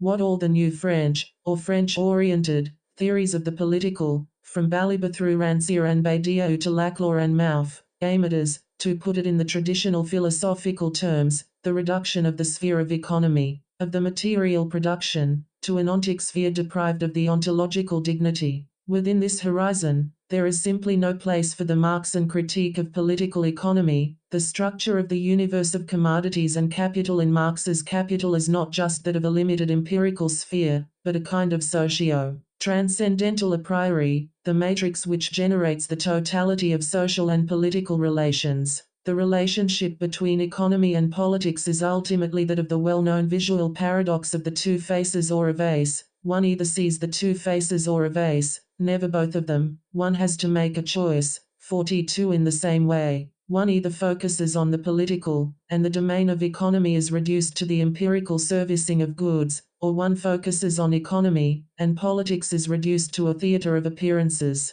to a passing phenomenon which will disappear with the arrival of the developed communist, or technocratic, society, in which, as already Engels put it, the administration of people will vanish in the administration of things. 43. The root of this notion of pure politics, radically autonomous with regard to history, society, economy, state, even party, is Badiou's opposition between being and event. It is here that Badiou remains idealist. From the materialist standpoint, an event emerges out of nowhere within a specific constellation of being. The space of an event is the minimal empty distance between two beings, the other dimension which shines through this gap. 44. So when Badiou and Lazarus insist on the strict frontier between the political and the social, the domain of state, historicism, they concede too much, namely, that society exists. They do not get the lesson, articulated by Laclau, that society doesn't exist, that society is not a positive field, since the gap of the political is inscribed into its very foundations. Marx's name for the political which traverses the entire social body is class struggle. Consequently, Lenin the ultimate political strategist should in no way be separated from Lenin the technocrat dreaming about the scientific reorganization of production. The greatness of Lenin is that,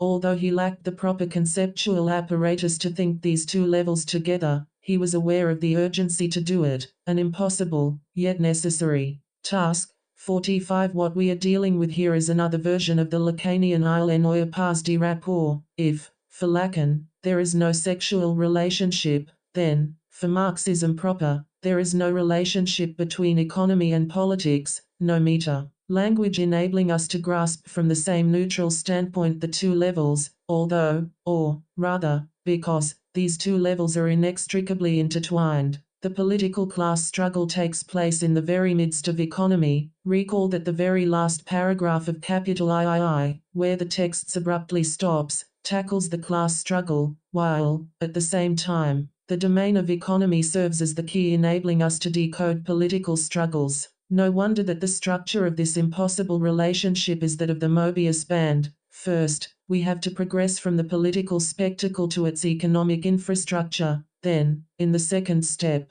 We have to confront the irreducible dimension of the political struggle in the very heart of the economy. Here, Lenin's stance against economism as well as against pure politics is crucial today, apropos of the split attitude towards economy and what remains of the radical circles. On the one hand, the above mentioned pure politicians who abandon economy as the site of struggle and intervention. On the other hand, the economists, fascinated by the functioning of today's global economy, who preclude any possibility of a political intervention proper. Today, more than ever, we should here return to Lenin. Yes, economy is the key domain. The battle will be decided there. One has to break the spell of the global capitalism, but the intervention should be properly political, not economic. The battle to be fought is thus a twofold one. First, yes, anti-capitalism. However, anti-capitalism without problematizing the capitalism's political form, liberal parliamentary democracy, is not sufficient, no matter how radical it is. Perhaps the lure today is the belief that one can undermine capitalism without effectively problematizing the liberal democratic legacy which, as some leftists claim, although engendered by capitalism, acquired autonomy and can serve to criticize capitalism. This lure is strictly correlative to its apparent opposite, to the pseudo-delusion love-hate fascinated poetic depiction of capital as a rhizomatic monster vampire which deterritorializes and swallows all, indomitable, dynamic, ever raising from the dead, each crisis making it stronger, Dionysus Phoenix reborn. It is in this poetic, anti-capitalist reference to Marx that Marx is really dead, appropriated when deprived of his political sting. Marx was fascinated by the revolutionary deterritorializing impact of capitalism which, in its inexorable dynamics, undermines all stable traditional forms of human interaction. What Hay approached capitalism with is that its deterritorialization was not thorough enough, that it generated new reterritorializations. The ultimate obstacle to capitalism is capitalism itself. That is, capitalism unleashes a dynamics it is no longer be able to contain. Far from being outdated, this claim seems to gain actuality with today's growing deadlocks of globalization in which the inherently antagonistic nature of capitalism belies its worldwide triumph. However, the problem is it still possible to imagine communism, or another form of post-capitalist society, as a formation which sets free the deterritorializing dynamics of capitalism, liberating it of its inherent constraints? Marx's fundamental vision was that a new, higher social order, communism, is possible, an order that would not only maintain, but even raise to a higher degree and effectively fully release the potential of the self-increasing spiral of productivity which, in capitalism, on account of its inherent obstacle contradiction, is again and again thwarted by socially destructive economic crises. What Marx overlooked is that, to put it in the standard Derridean terms, this inherent obstacle antagonism as the condition of impossibility of the full deployment of the productive forces is simultaneously its condition of possibility.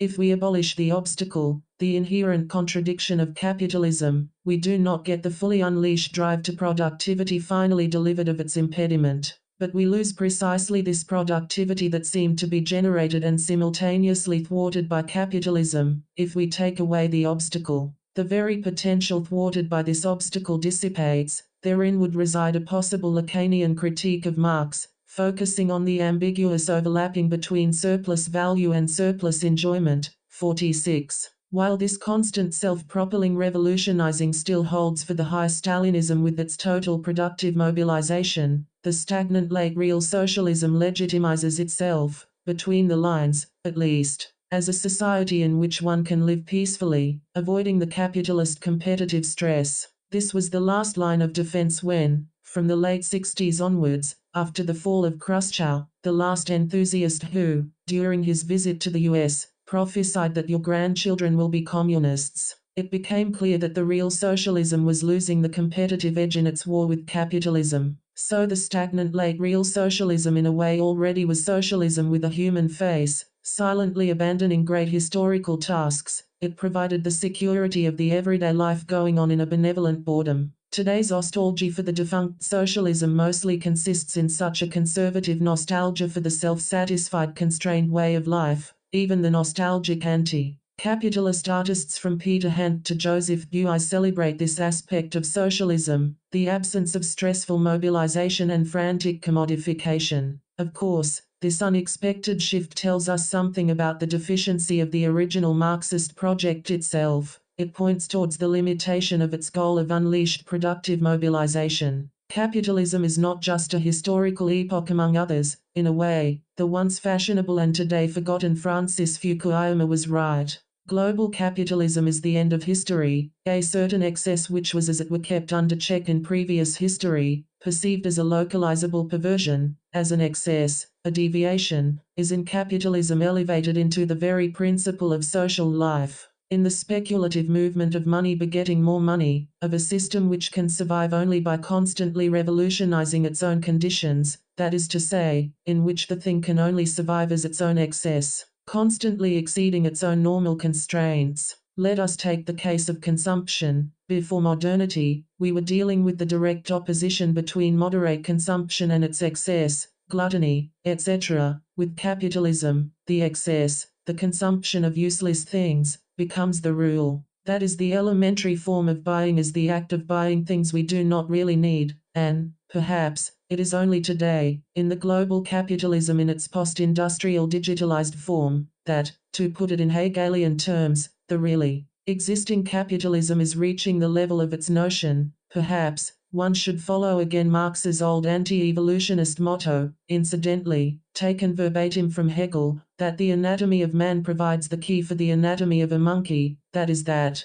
in order to deploy the inherent notional structure of a social formation, one must start with its most developed form. Marx located the elementary capitalist antagonism in the opposition between use and exchange value. In capitalism, the potentials of this opposition are fully realized. The domain of exchange values is acquires autonomy, is transformed into the spectre of self-propelling speculative capital which needs the productive capacities and needs of actual people only as its dispensable temporal embodiment. Marx derived the very notion of economic crisis from this gap. A crisis occurs when reality catches up with the illusory self-generating mirage of money begetting more money. This speculative madness cannot go on indefinitely. It has to explode in ever stronger crises. The ultimate root of the crisis is for him the gap between use and exchange value. The logic of exchange value follows its own path, its own mad dance, irrespective of the real needs of real people. It may appear that this analysis is more than actual today, when the tension between the virtual universe and the real is reaching almost palpably unbearable proportions. On the one hand, we have crazy solipsistic speculations about futures, mergers,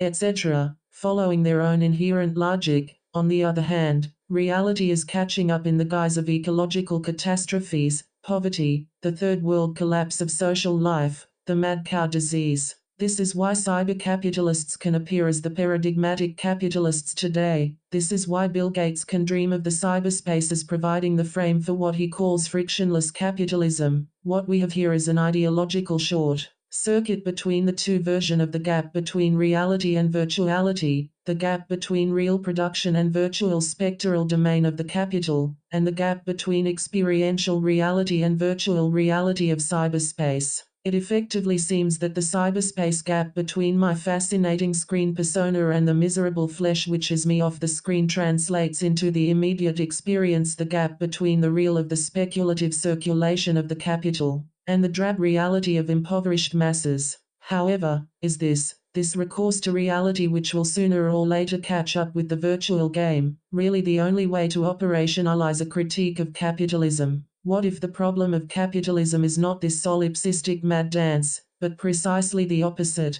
that it continues to disavow its gap with reality, that it presents itself as serving real needs of real people? The originality of Marx is that he played on both cards simultaneously. The origin of capitalist crises is the gap between use and exchange value, and capitalism constrains the free deployment of productivity. What all this means is that the urgent task of the economic analysis today is, again, to repeat Marx's critique of political economy, without succumbing to the temptation of the multitude of the ideologies of post-industrial societies. The key change concerns the status of private property. The ultimate element of power and control is no longer the last link in the chain of investments. the firm or individual who really owns the means of production. The ideal capitalist today functions in a wholly different way, investing borrowed money, really owning nothing, even indebted, but nonetheless controlling things. A corporation is owned by another corporation, which is again borrowing money from banks, which may ultimately manipulate money owned by ordinary people like ourselves. With Bill Gates, the private property of the means of production becomes meaningless, at least in the standard meaning of the term.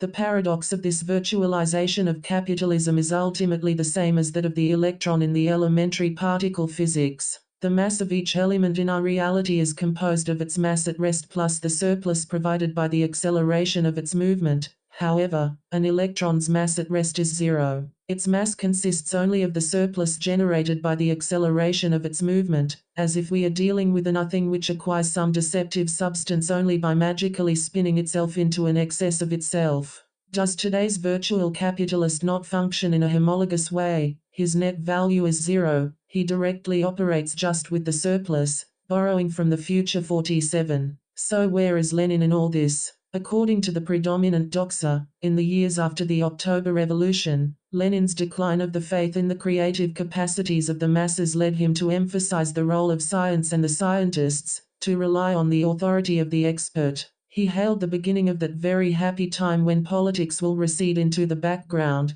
and engineers and agronomists will do most of the talking. 48 Technocratic post-politics. Lenin's ideas about how the road to socialism runs through the terrain of monopoly capitalism may appear dangerously naive today. Capitalism has created an accounting apparatus in the shape of the banks, syndicates, postal service, consumers' societies, and office employees' unions. Without big banks, socialism would be impossible. Our task is here merely to lop off what capitalistically mutilates this excellent apparatus, to make it even bigger, even more democratic, even more comprehensive.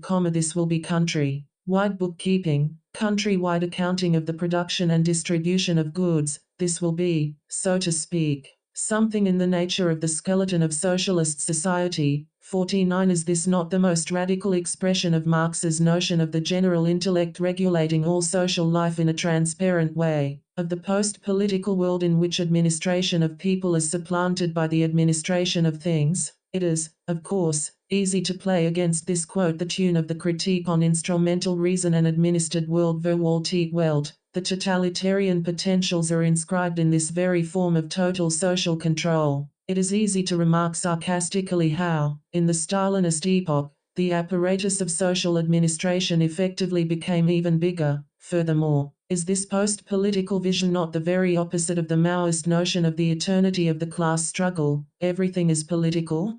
However, things really so unambiguous? What if one replaces the, obviously dated, example of the central bank with the World Wide Web, today's perfect candidate for the general intellect? Dorothy Sayers claimed that Aristotle's Poetics effectively is the theory of the detective novels avant la lettre. Since the poor Aristotle didn't yet know of the detective novel, he had to refer to the only examples at his disposal, the tragedies. Along the same lines, Lenin was effectively developing the theory of a roll of World Wide Web, but, since www was unknown to him, he had to refer to the unfortunate central banks. Consequently, can one also say that without the World Wide Web socialism would be impossible? Our task is here merely to lop off what capitalistically mutilates this excellent apparatus, to make it even bigger, even more democratic, even more comprehensive. In these conditions, one is tempted to resuscitate the old, opprobrious and half-forgotten, Marx and dialectics of the productive forces and the relations of production. It is already a commonplace to claim that,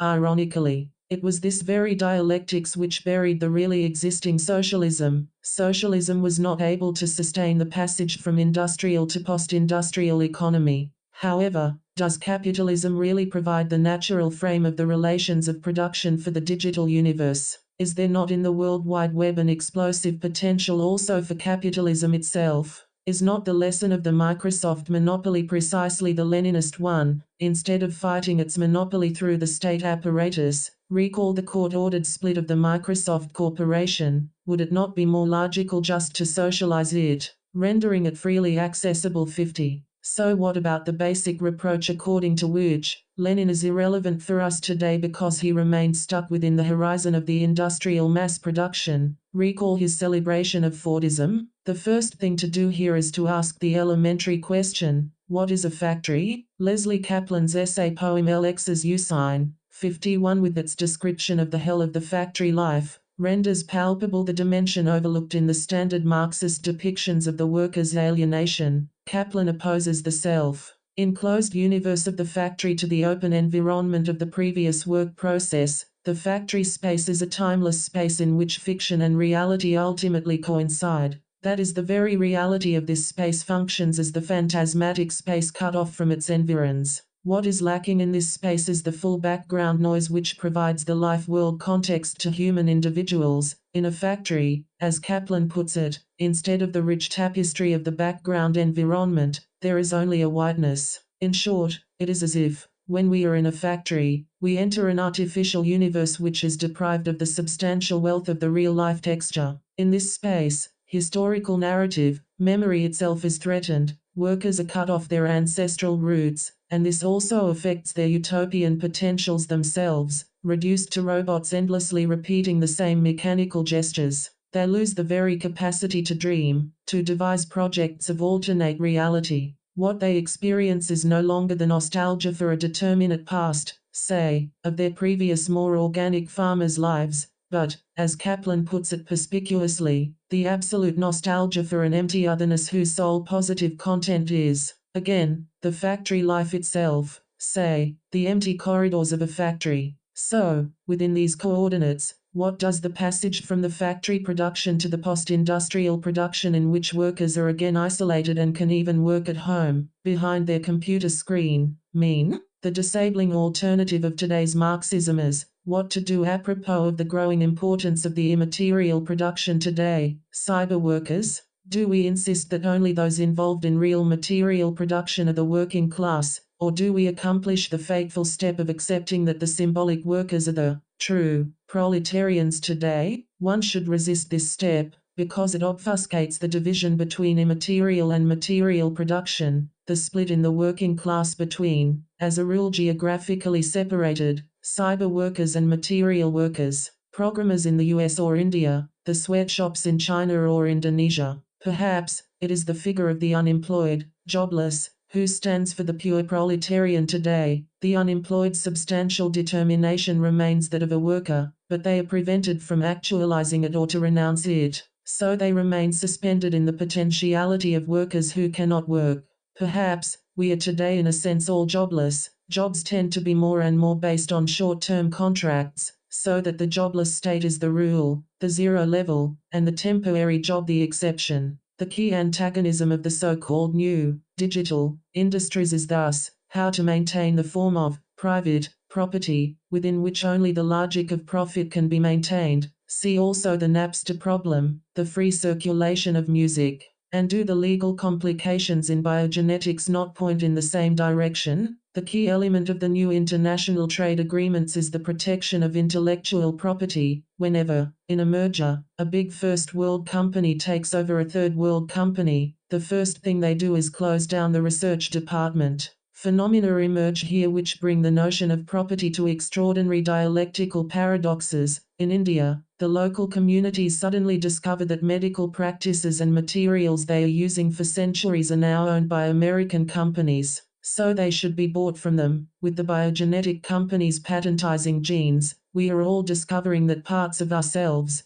our genetic components, are already copyrighted, owned by others. However, the outcome of this crisis of the private property of the means of production is by no means guaranteed. It is here that one should take into account the ultimate paradox of the Stalinist society. Against the capitalism which is the class society, but in principle egalitarian, without direct hierarchical divisions, the mature Stalinism is a classless society articulated in precisely defined hierarchical groups, top nomenclatura, technical intelligence, army. What this means is that, already for Stalinism, the classic Marxist notion of the class struggle is no longer adequate to describe its hierarchy and domination. In the Soviet Union from the late 20s onwards, the key social division was not defined by property, but by the direct access to power mechanisms and to the privileged material and cultural conditions of life: food, accommodation, healthcare, freedom of travel, education. And, perhaps, the ultimate irony of history will be that, in the same way Lenin's vision of the central bank socialism can be properly read only retroactively, from today's World Wide Web,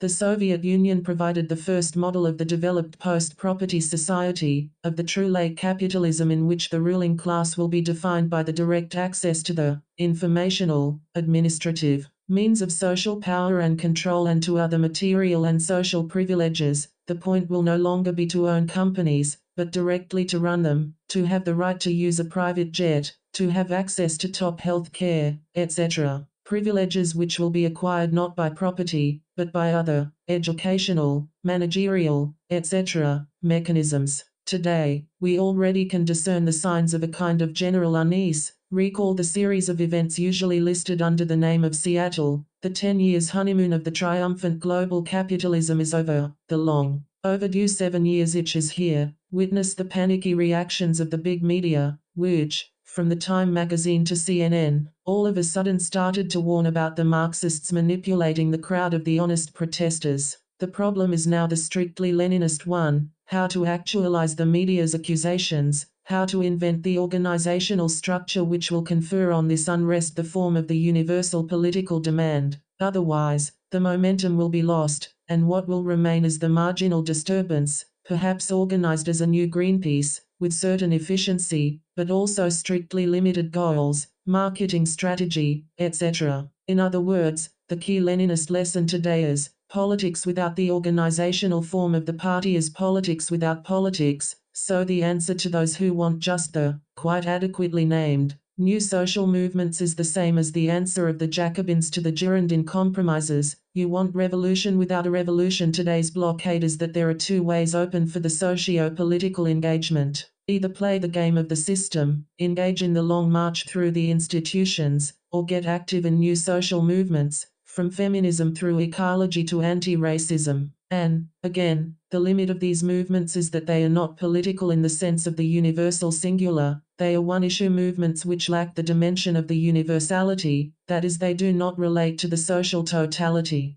Here, Lenin's reproach to liberals is crucial. They only exploit the working class's discontent to strengthen their position vis-à-vis the conservatives, instead of identifying with it to the end. 52 Is this also not the case with today's left liberals? They like to evoke racism, ecology, workers' grievances, etc., to score points over the conservatives without endangering the system. Recall how, in Seattle, Bill Clinton himself deftly referred to the protesters on the streets outside, reminding the gathered leaders inside the guarded palaces that they should listen to the message of the demonstrators, the message which, of course, Clinton interpreted, depriving it of its subversive sting attributed to the dangerous extremists introducing chaos and violence into the majority of peaceful protesters. It's the same with all new social movements, up to the Zapatistas in Chiapas. The systemic politics is always ready to listen to their demons, depriving them of their proper political sting. The system is by definition ecumenical, open, tolerant, ready to listen to all. Even if one insists on one's demons, they are deprived of their universal political sting by the very form of negotiation. The true third way we have to look for is this third way between the institutionalized parliamentary politics and the new social movements. The ultimate answer to the reproach that the radical left proposals are utopian should thus be that,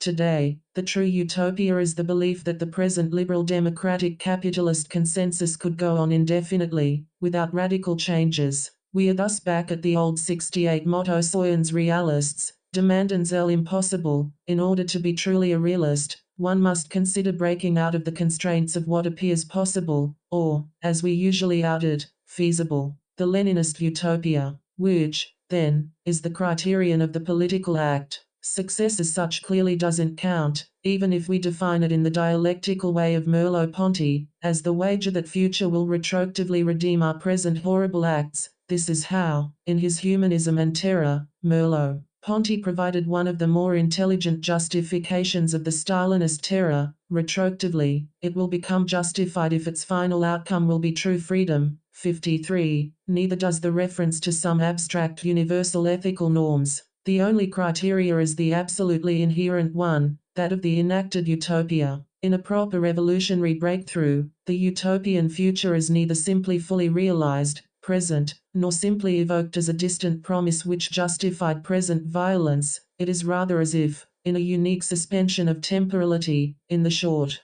circuit between the present and the future, we are, as if by grace, for a brief time allowed to act as if the utopian future is, not yet fully here, but already at hand, just there to be grabbed. Revolution is not experienced as a present hardship we have to endure for the happiness and freedom of the future generations, but as the present hardship over which this future happiness and freedom already cast their shadow. In it, we already are free while fighting for freedom, we already are happy while fighting for happiness, no matter how difficult the circumstances. Revolution is not a Merleau-Ponty wager, an act suspended in the future anterior, to be legitimized or delegitimized by the long-term outcome of the present acts. It is as it were its own ontological proof, an immediate index of its own truth. Let us recall the staged performance of storming the Winter Palace in Petrograd, on the 3rd anniversary of the October Revolution, on the 7th of November 1920. Tens of thousands of workers, soldiers, students and artists worked round the clock,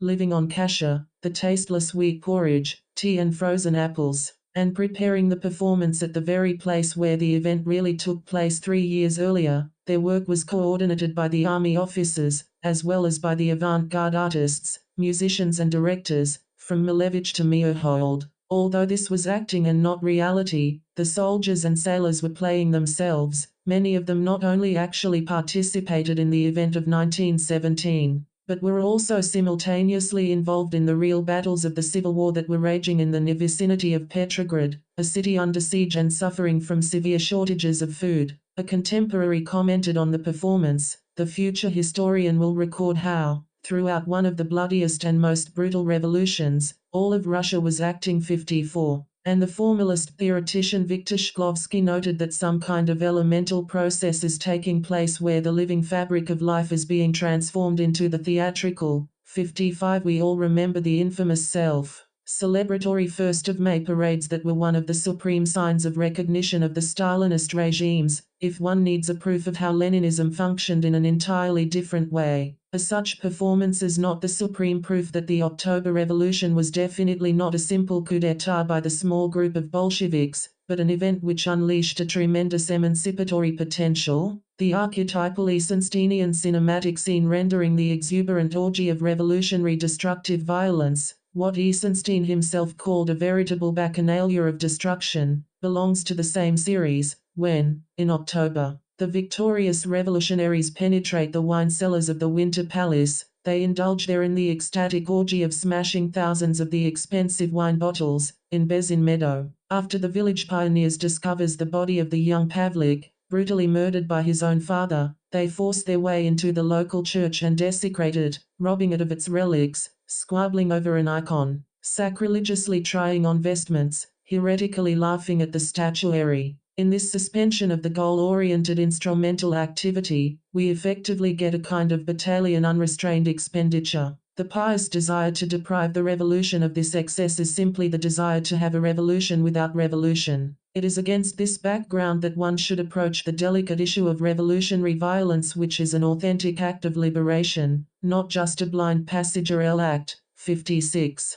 And did we not get exactly the same scene in the Great Cultural Revolution in China, with the thousands of Red Guardists ecstatically destroying old historical monuments, smashing old vases, desecrating old paintings, chirping off old walls? 57. In spite of, or, rather, because of, all its horrors, the Great Cultural Revolution undoubtedly did contain elements of such an enacted utopia. At its very end, before the agitation was blocked by Mao himself, since he already achieved his goal of re-establishing his full power and getting rid of the top nomenclature competition, there was the Shanghai Commune. 1 million workers who simply took the official slogan seriously, demanding the abolition of the state and even the party itself, and the direct communal organization of society. It is significant that it was at this very point that Mao ordered the restoration of order. The often noted Parallel between Mao and Lacan is fully justified here. The dissolution of the École Freudienne de Paris in 1979 was Lacan's great cultural revolution, mobilizing his young followers,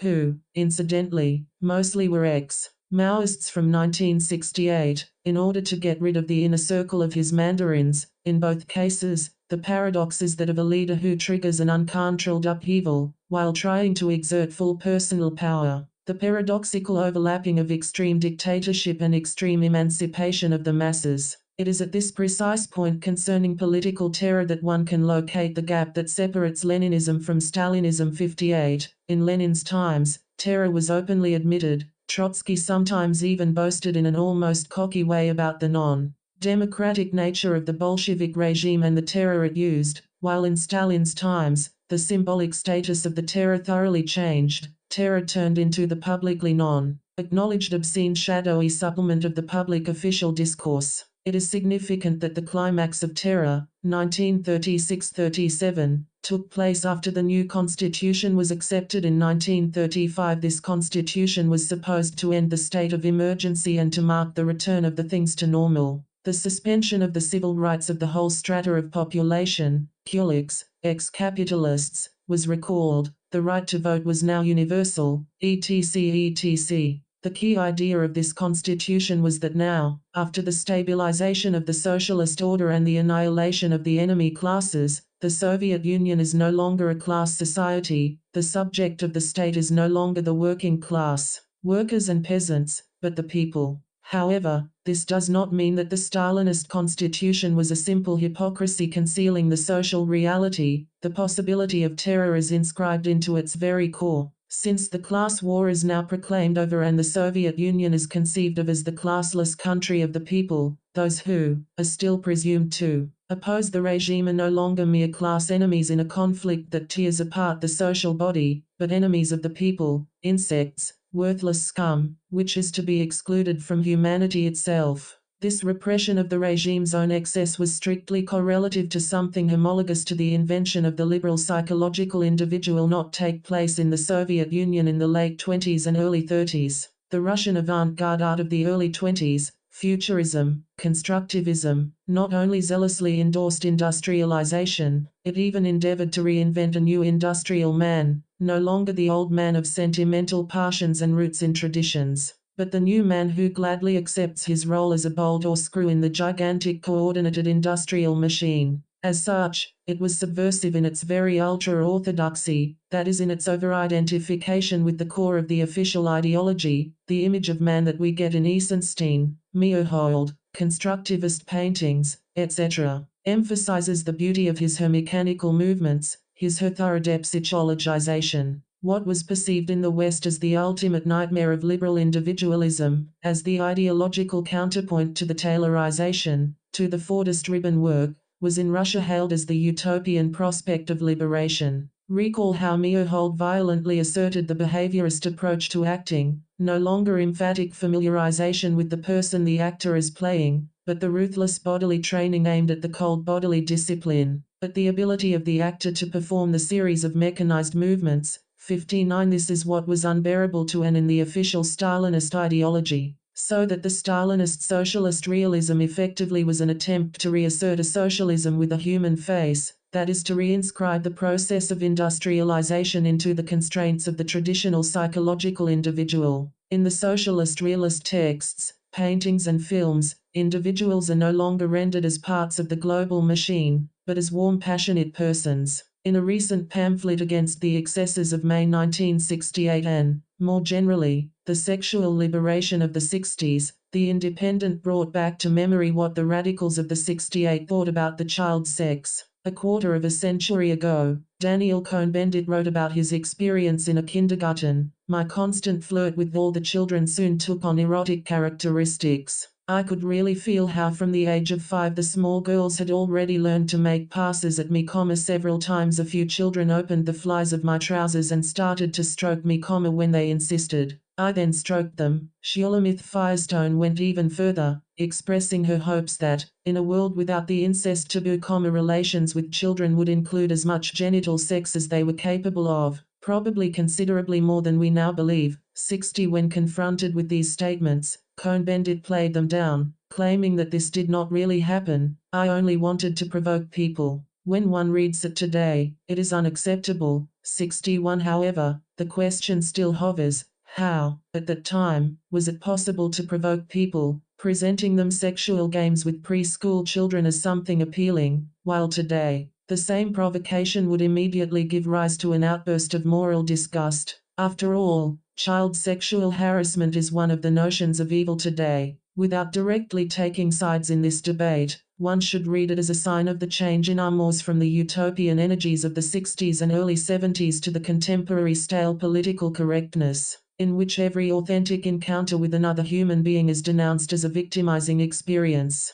What we are unable even to conjecture today is the idea of revolution, be it sexual or social. Perhaps, in today's stale times of the proliferating pleas for tolerance, one should take the risk of recalling the liberating dimension of such excesses. Perhaps the most succinct definition of ideology was produced by Christopher Hitchens, when he tackled the difficult question of what the North Koreans effectively think about their beloved leader Kim Jong-il. Mass delusion is the only thing that keeps a people sane. 62. This paradox points towards the fetishistic split in the very heart of an effectively functioning ideology. Individuals transpose their belief onto the big other, embodied in the collective, which thus believes in their place. Individuals thus remain sane qua individuals, maintaining the distance towards the big other of the official discourse. It is not only the direct identification with the ideological delusion which would render individuals insane, but also the suspension of their disavowed,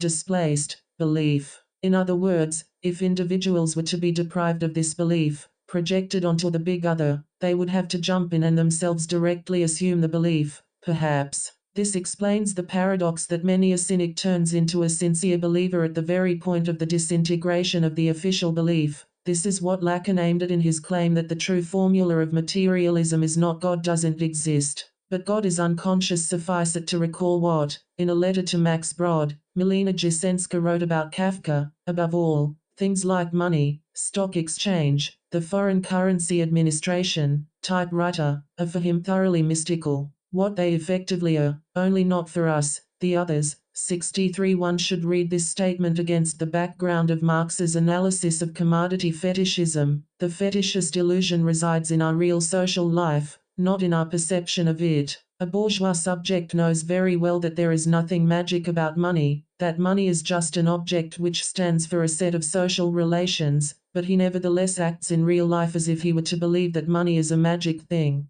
This, then, gives us a precise insight into Kafka's universe. Kafka was able to experience directly these phantasmatic beliefs we, normal people, disavow. Kafka's magic is what Marx liked to refer to as the theological freakishness of commodities. This definition of ideology points out the way to answer the boring standard reproach against the application of psychoanalysis to social ideological processes. Is it legitimate to expand the use of the notions which were originally deployed for the treatment of individuals, to collective entities, and to speak, say, of religion as a collective compulsive neurosis? The focus of psychoanalysis is entirely different. The field of social practices and socially held beliefs, is not simply at a different level from the individual experience, but something to which the individual him herself has to relate, which the individual him herself has to experience as an order which is minimally reified, externalized. The problem is therefore not how to jump from the individual to the social level. The problem is, how should the descented socio-symbolic order of institutionalized practices beliefs be structured,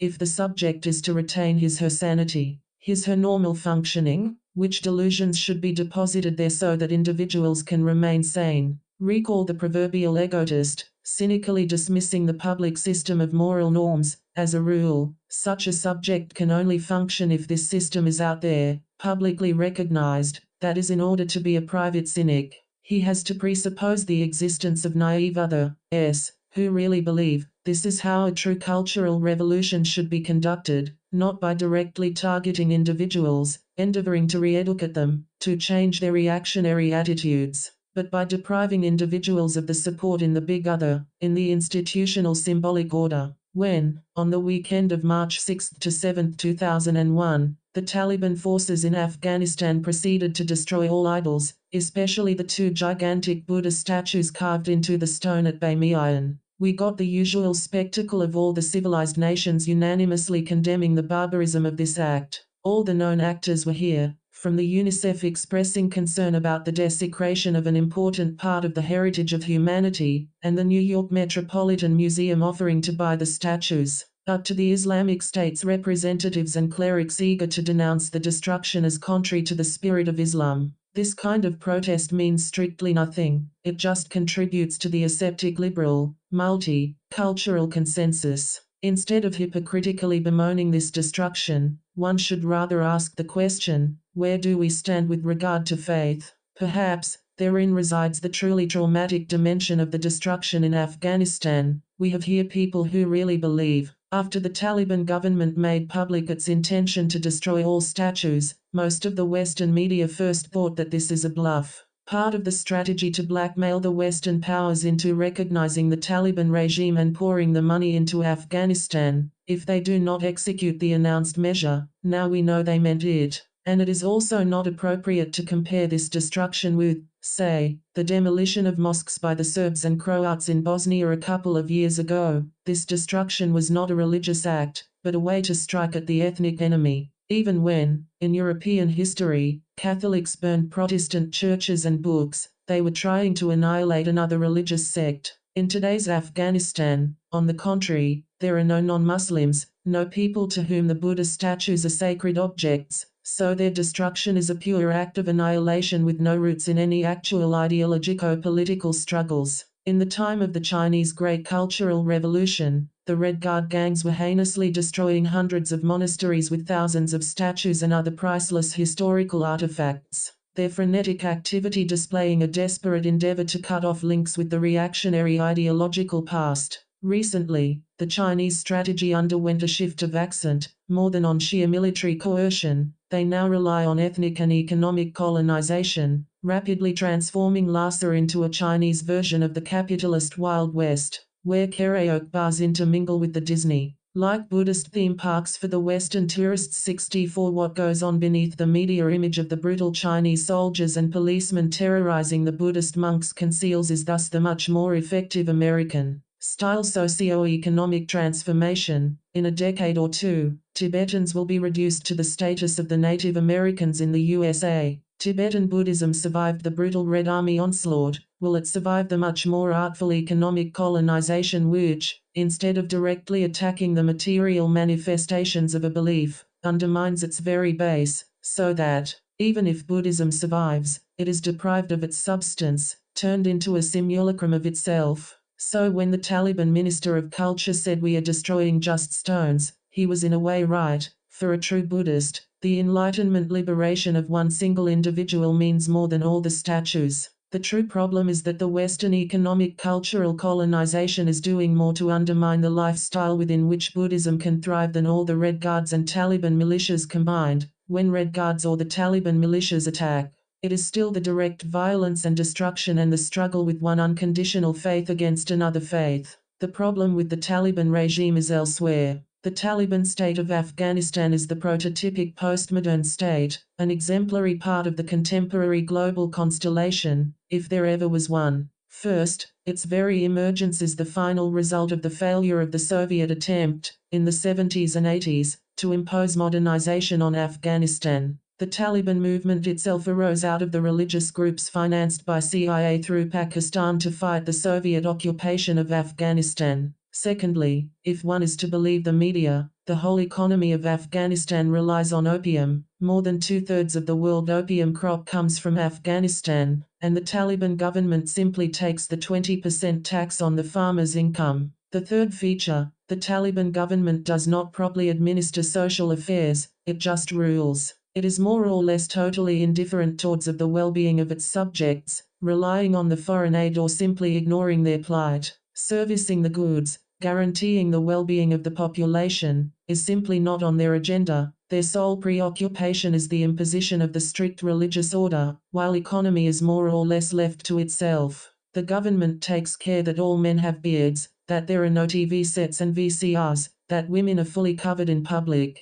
Far from being a traditional Islamic regime, the Taliban rule is thus thoroughly mediated by the process of modernization, relying on the paradigmatically modern split between economy and life world. It combines the inclusion into the global market, the opium sales, with the ideological autarky. So, paradoxically, we have here a twisted version of the unconditional moral majority rule which turns around the Western liberal state, instead of a state which limits itself to guaranteeing the material and institutional conditions for the well-being, while allowing individuals to pursue their own private lifestyles. The Taliban state is interested only in the lifestyle, leaving economy to itself, either to persist at a meager self-subsistence level or to export opium. In short, the Taliban state is ultimately nothing but a more radical and brutal version of the Singapore model of capitalism cum Asiatic values, return versus repetition. The entire history of the Soviet Union can be comprehended as homologous to Freud's famous image of Rome, a city whose history is deposited in its present in the guise of the different layers of the archaeological remainders,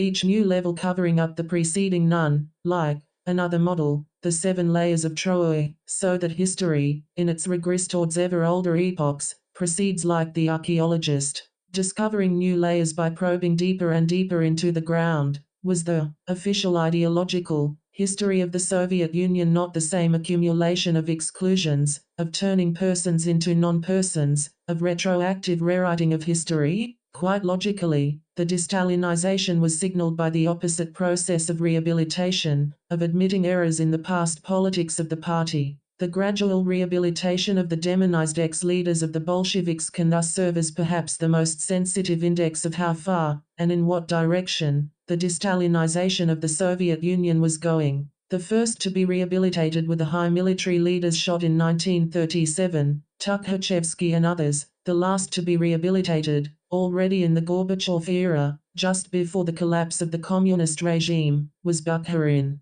This last rehabilitation, of course, was a clear sign of the turn towards capitalism. The Bukharin which was rehabilitated was the one who, in the 20s, advocated the pact between workers and peasants, owners of their land, launching the famous slogan "Get Rich" and opposed forced collectivization. Significantly, however, one figure was never rehabilitated, excluded by the communists as well as by the anti-communist Russian nationalists, Trotsky, the wandering Jew of the revolution, the true anti-Stalin, the arch-enemy. Opposing permanent revolution to the idea of building socialism in one country, one is tempted to risk here the parallel with Freud's distinction between primordial, founding, and secondary repression in the unconscious. Trotsky's exclusion amounted to something like the primordial repression of the Soviet state, to something which cannot ever be readmitted through rehabilitation, since the entire order relied on this negative gesture of exclusion. It is fashionable to claim that the irony of Stalin's politics from 1928 onwards was that it effectively was a kind of permanent revolution, a permanent state of emergency in which revolution repeatedly devoured its own children. However,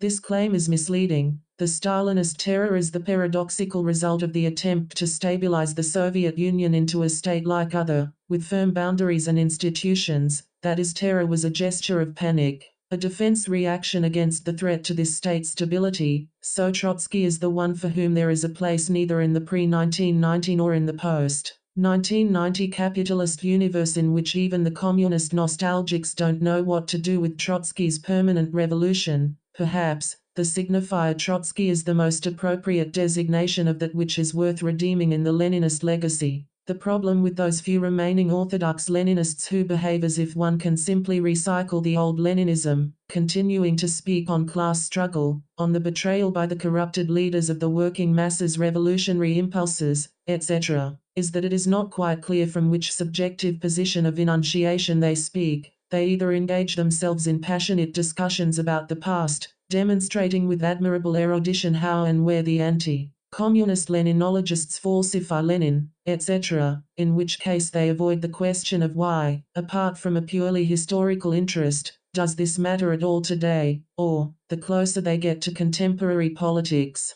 the closer they are to adopting some purely jugonistic pose which threatens no one. When, in the last months of 2001, the Milosevic regime in Serbia was finally toppled, I was asked the same question from my radical friends from the West. What about the coal miners whose strike led to the disruption of the electricity supply and thus effectively brought Milosevic down? Was that not a genuine workers' movement, which was then manipulated by the politicians, who were nationalist or corrupted by the CIA? The same symptomatic point emerges apropos of every new social upheaval. Like the disintegration of the real socialism 10 years ago, in each of these cases, they identify some working class movement which allegedly displayed a true revolutionary or, at least, socialist potential, but was first exploited and then betrayed by the pro-capitalist and or nationalist forces. This way, one can continue to dream that revolution is round the corner. All we need is the authentic leadership which would be able to organize the workers' revolutionary potentials.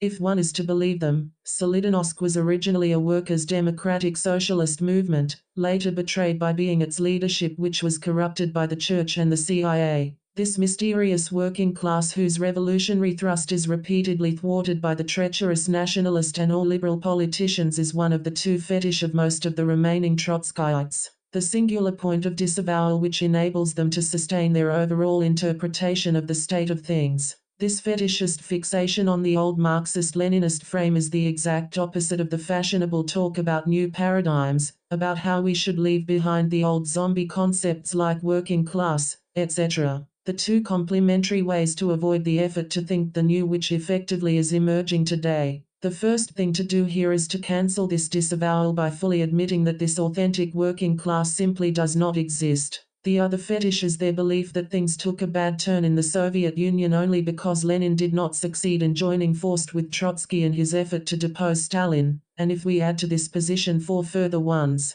we get a pretty full picture of the sad predicament of today's left, the acceptance of the cultural wars, feminist, gay, anti-racist, etc., multiculturalist struggles, as the dominant terrain of the emancipatory politics. The purely defensive stance of protecting the achievements of the welfare state, the naive belief in cybercommunism, the idea that the new media are directly creating conditions for a new authentic community, and, finally, the third way, the capitulation itself. The reference to Lenin should serve as the signifier of the effort to break the vicious circle of these false options. John Berger recently made a salient point apropos of a French publicity poster of the internet investment brokers company Silftrade, under the image of a hammer and sickle cast in solid gold and embedded with diamonds. The caption reads, "And if the stock market profited everybody, the strategy of this poster is obvious. Today, the stock market fulfills the egalitarian communist criteria. Everybody can participate in it." Berger indulges in a simple mental experiment. Imagine a communications campaign today using an image of a swastika cast in solid gold and embedded with diamonds. It would of course not work. Why? The swastika addressed potential victors, not the defeated. It invoked domination, not justice. 65. In contrast to it, the hammer and sickle invoked the hope that history would eventually be on the side of those struggling for fraternal justice. 66. The irony is thus that, at the very moment when this hope is officially proclaimed dead by the hegemonic ideology of the end of ideologies, a paradigmatically post-industrial enterprise, is there anything more post-industrial than dealing with stocks on the internet? Has to mobilize this dormant hope in order to get its message through. 67. Repeating Lenin means giving new life to this hope which continues to still haunt us. Consequently, to repeat Lenin does not mean a return to Lenin. To repeat Lenin is to accept that Lenin is dead, that his particular solution failed, even failed monstrously, but that there was a utopian spark in it worth saving. 68. To repeat Lenin means that one has to distinguish between what Lenin effectively did and the field of possibilities that he opened up. The tension in Lenin between what he effectively did and another dimension, what was in Lenin more than Lenin himself. To repeat Lenin is to repeat not what Lenin did, but what he failed to do, his missed opportunities. Today, Lenin appears as a figure from a different time zone. It's not that his notions of the centralized party, etc., seem to pose a totalitarian threat. It's rather that they seem to belong to a different epoch to which we can no longer properly relate. However, instead of reading this fact as the proof that Lenin is outdated, one should, perhaps, risk the opposite conjecture. What if this impenetrability of Lenin is a sign that there is something wrong with our epoch? What if the fact that we experience Lenin as irrelevant, out of sync with our postmodern times, impart the much more unsettling message that our time itself is out of sync? that a certain historical dimension is disappearing from its 69f. To some people, such an assertion appears dangerously close to the infamous Hegel's quip, when his deduction why there should be only 8 planets circulating around the Sun was proven wrong by the discovery of the 9th planet, Pluto. So much worse for the facts, then we should be ready to fully assume this paradox. How did the ideology of enlightenment evolve in the 18th century France? First, there was the epoch of salons, in which philosophers were trying to shock their benefactors, the generous counts and countesses, even kings and imperatrices, Holbach Frederick the Great, Diderot Catherine the Great, with their radical ideas on equality, the origin of power, the nature of men, etc., all of this remaining a kind of intellectual game. At this stage, the idea that someone could take these ideas literally, as the blueprint for a radical socio-political transformation, would probably shock the ideologists themselves, who were either part of the entourage of an enlightened nobleman or lone pathetic figures like Rousseau. Their reaction would have been that of Ivan Karamazov, disgusted upon learning that his bastard half-brother and servant acted on his nihilistic ruminations, killing his father. This passage from intellectual game to an idea which effectively seizes the masses is the moment of truth. In it, the intellectual gets back his own message in its inverted true form. In France, we pass from the gentle reflections of Rousseau to the Jacobin terror. Within the history of Marxism, it is only with Lenin that this passage occurs, that the games are really over. And it is up to us to repeat this same passage and accomplish the fateful step from the ludic postmodern radicalism to the domain in which the games are over. There is an old joke about socialism as the synthesis of the highest achievements of the entire hitherto human history. From the prehistoric societies, it took primitivism; from the ancient world, slavery; from medieval society, brutal domination; from capitalism, exploitation; and from socialism, the name. 70 does something similar not hold about our attempt to repeat Lenin's gesture?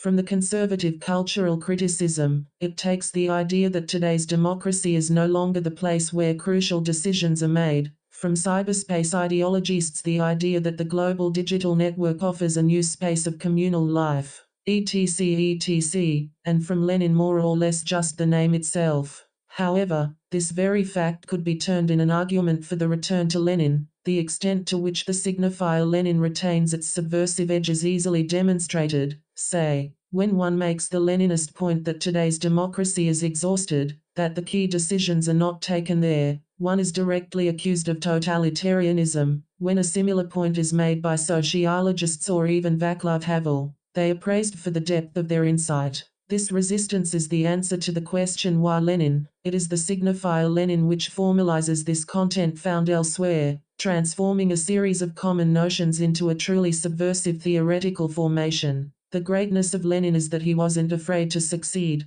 in contrast to the negative pathos discernible from Rosa Luxemburg to Adorno, where the only authentic act is the true failure. The failure which brings to light the antagonism of the constellation. What, apropos of Beethoven, Adorno says about the two modes of the artistic failure, the unauthentic, due simply to the author's subjective deficiency, and the authentic, which brings to light the limitation of the very objective social constellation, bears also on his own politics. 71. In 1917, instead of waiting for the right moment of maturity, Lenin organized a preemptive strike. In 1920, finding himself in a position of the leader of the party of the working class with no working class, most of it being killed in the Civil War, he went on organizing a state. That is, he fully accepted the paradox of the party organizing, creating its base, its working class. Nowhere is this greatness more palpable than in Lenin's writings of 1917, which cover the span from his initial grasp of the unique revolutionary chance, first elaborated in the Letters from Afar, to the letter to Central Committee members, which finally convinced the Bolshevik majority that the moment to seize power has arrived. Everything is here, from Lenin the ingenious revolutionary strategist to Lenin of the enacted utopia, of the immediate abolishing of the state apparatuses. To refer to Kierkegaard, what we are allowed to perceive in these writings is Lenin in becoming, not yet Lenin the Soviet institution, but Lenin thrown into an open situation. Are we, within our late capitalist closure of the end of history, still able to experience the shattering impact of such an authentic historical openness?